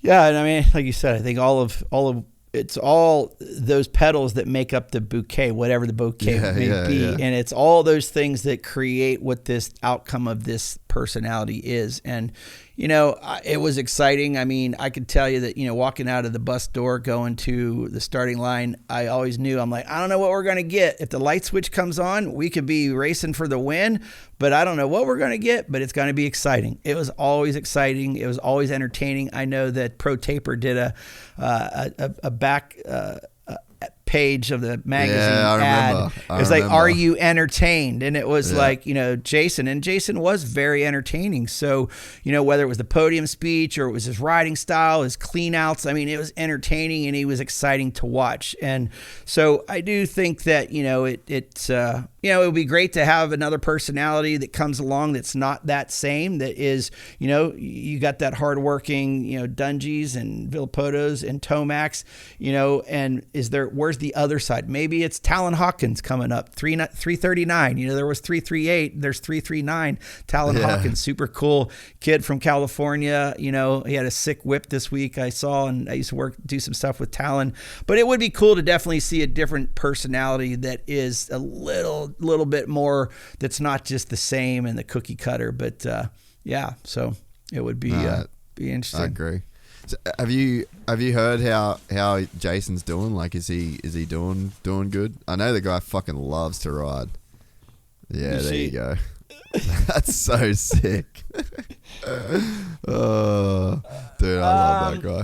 He is, so he's alright. He's doing okay. Or? Yeah, riding. Rides his dirt bike, and haven't talked to him for a while. I know that I texted him a while ago when we were talking a couple months ago about doing this, and he didn't respond. And then I said, hey, I'm going to be doing Gypsy Tales. He's like, you want to know what you can talk about or something like that. And I just was like, hey, you know, I'd like Jason at some point, I know, to tell, I think, his story and all the story, whatever he wants to tell. And then I think there's a lot that others can come in and share to that, whether it be the good, the bad, and the ugly, because there definitely was some good, the bad, and the ugly on all sides. Not like any of us. There was craziness on a lot of different, So, you know, I want that to be his story that he wants to tell. And, you know, like I've said before, and I'll say it again, I mean, you know, Jason and I did a lot together, and it was a lot of fun doing it. It was very, definitely like it was a lot of mental drain and stress. And, but, you know, was always trying to do what I thought was best to give him the best chance, not only to do well racing, but to do well in life. And so, you know, put my effort the best I could into it. And I think it'd be fun to hear his story and his side. And I know many would like to hear it. Yeah. And that's honestly why I didn't even really want to bring it up, you know, like it's he's one of those guys where I definitely, I mean, even if he never wants to do the podcast or whatever, I definitely want to go and fucking ride with the guy one day. Like maybe when I get to the States, I'll hit him up and see where he's at and just put a bike in the back of a truck and go ride with the dude. But because I think he's got. I just want to know like what his life was like how he ended up being the dude that he was. Because fuck, he was a bad dude, you know. There's not many guys that can party like that, get into the shit that he was getting into, and then go out and lead Daytona Supercross in your first, like, just iconic, you know. Like, there's not another dude that could do that. Again, there's even other stories, but I'll let him tell those that you would just blow your mind. Like, there's stories that, that I when he's ready to tell them, people they'll be entertained. I can tell you that. Yeah. So, I mean, and it was amazing that he was able to do what he did and the way he approached it, whether with the fitness and the training. And I mean, but I mean, he did ride his dirt bike a lot, and that is what you do when you race. That is what you do when you race. So, I mean, I guess the disappointment for myself is it was a light that burned so bright that then, you know, that then eventually just doesn't burn it, you know. It burns in the minds of people, and it's still there because it burned so bright at one point.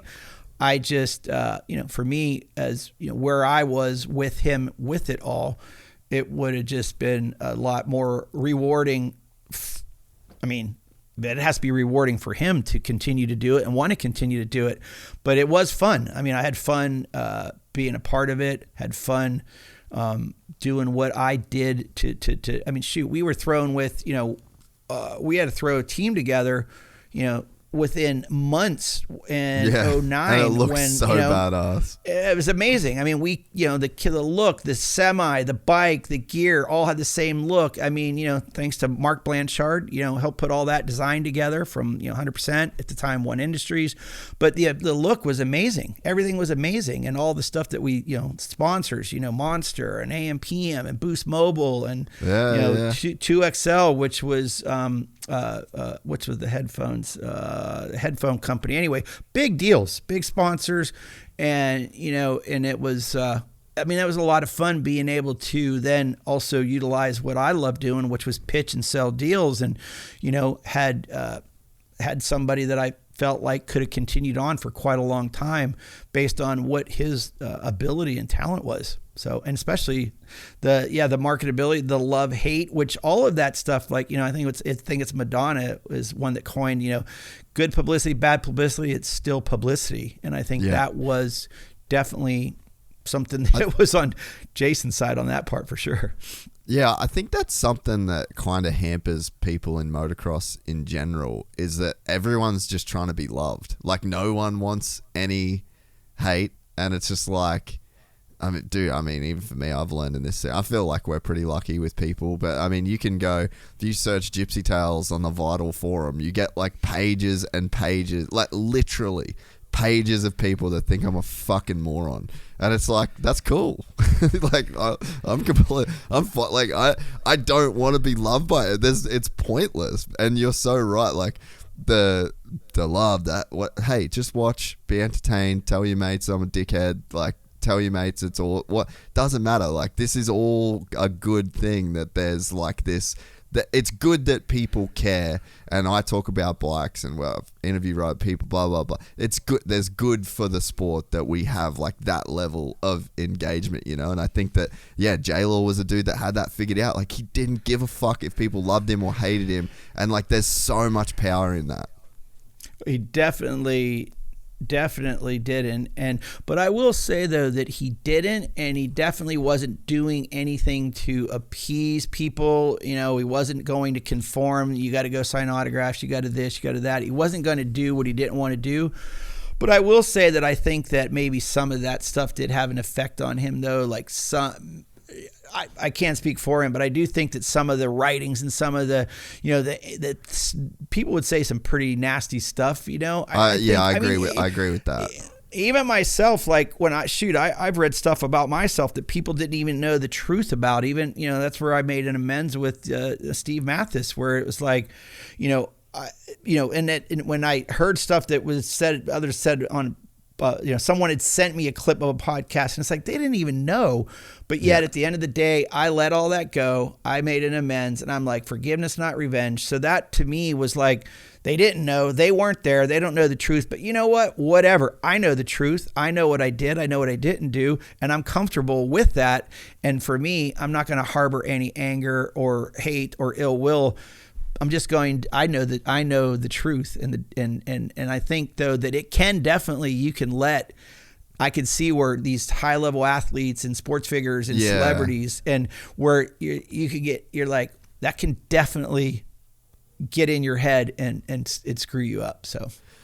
Yeah. And that's been like one of my points of contention. Like, I mean, I've had like my issues with some of those people that, you know, have written just like completely non-factual shit. Like I push back pretty hard on the whole like Cheech and Chong fucking J-Law Hill thing. It's just like Hill told me he literally had never smoked weed ever when that article got written, and then when he had to get drug tested from Yamaha, like that there is a point where like that shit really has negative consequences on the athletes that make up the sport. And it's like, hey bro, you get paid by these, you know, like there's a level of protection that you should hope to give these guys, you know, like don't do anything that can like really hurt these guys, especially if it's not factual. Like you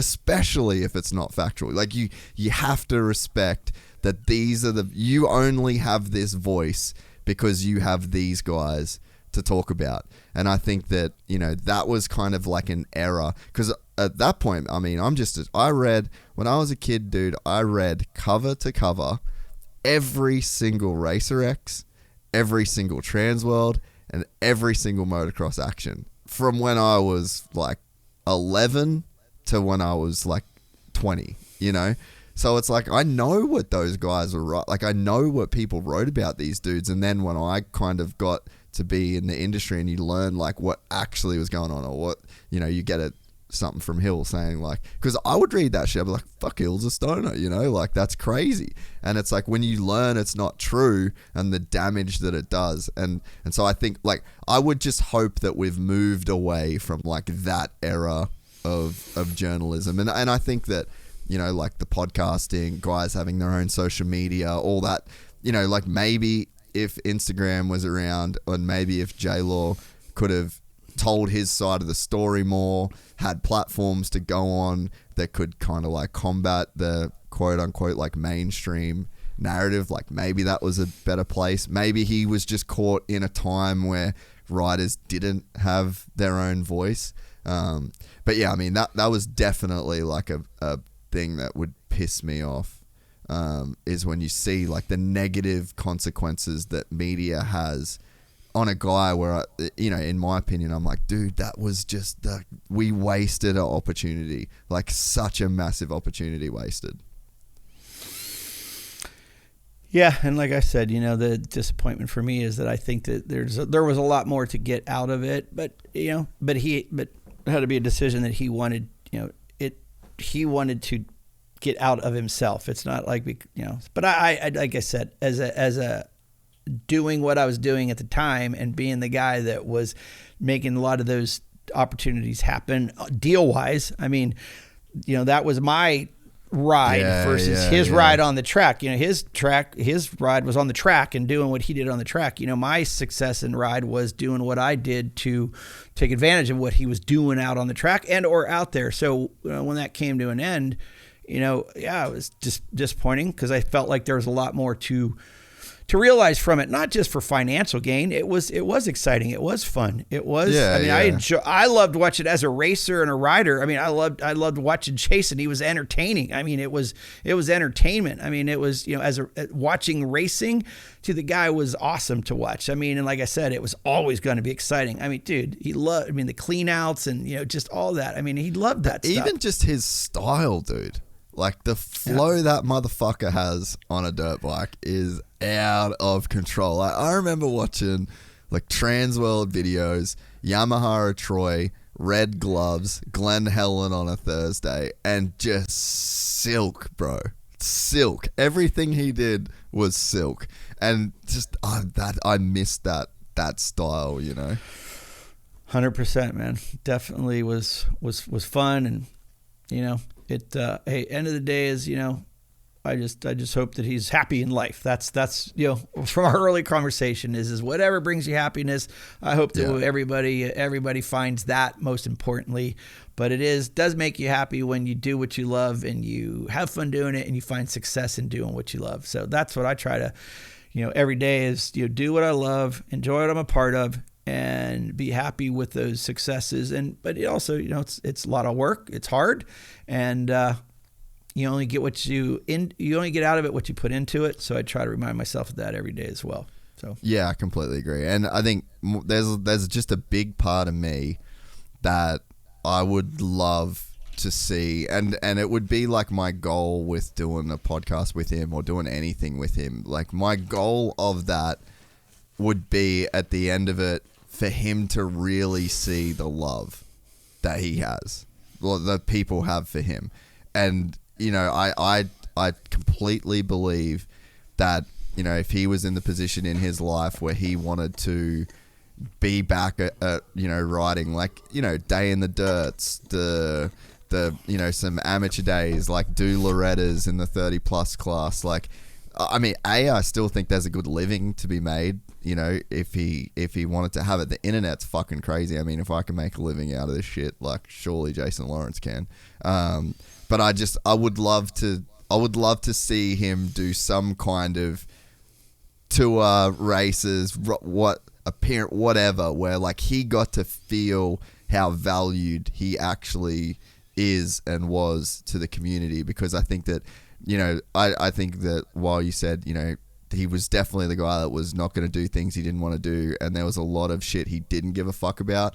I'm sure that anybody that put the amount of time and effort into the sport that he did, like, you would want to feel the appreciation that the fans actually have for you. And I think that that's the one thing that's like left on the table for him, is that he could come back, he could do, like, no one gives a fuck how good he does, or no one expects him to win. Like, that's not even the conversation. What you do is you come back and you feel the love that people have for you, and you get to hear the stories, and you get to see the appreciation of like what that guy did and what he inspired. And I would just hope that ends up happening for him in his life, that he really feels the value that people put on him. I agree 100%. I think it would be awesome. I think it would be really cool, and I do think that there would be some cool closure for him. That much as there's a love-hate war on keyboards, man, people did really enjoy what I did. So, yeah. Well, mate, we've done over 3 hours. Thank you so much. I'm sorry that this was a bit of a challenge to schedule. Me moving around so much has been definitely not the easiest thing, but this was a fantastic conversation, and I really appreciate all of your insight that you've shared. And we'll 100% do this again if it's something you want to do again. Yeah, I'd like to. And I know even Jeremy and I talked about doing it and coming up together as well. And yeah, so I don't know where you want to cut this, but I'd also like to ask I'd like to throw a code out if possible for ARMA on Hollywood. I'm going to give you two because I'm not sure. I called before I came in here. Hollywood 20 is 20% off on ARMA products, and then Hollywood 30 would be 30% off on ARMA products. So I'm not sure. I'll let you know which of the two you want to go with. So yeah. So yeah, love to get everybody on some good products, some good ARMA Hydrate, Reload, Blitz, and Fire. Get everybody on the ARMA program and a healthy living, and also perform at your highest level. That's ultimately what we try to ensure we can do every day. So let's do it. No, well, I appreciate it, mate. And yeah, maybe me, you, and Jeremy when I'm in the States. I'm hopefully going to be there like in this like July, August kind of onwards. So when we do that, we should do it out at Jeremy's place. It'd be cool at his house. Yeah, his place is amazing. His museum. So yeah. So let's stay in touch. I'll probably be on. I was on with him we had it today on the way up, and I'll probably be on with him when I get out of here. So I'll let you know. Awesome, mate. Well, I appreciate it. You're a legend, and yeah, until the next time. Thank you. Appreciate it. Yeah, look forward to seeing what the response is. So everybody have a good one. Enjoy what we love to do. Thank you very much. Good talking to you.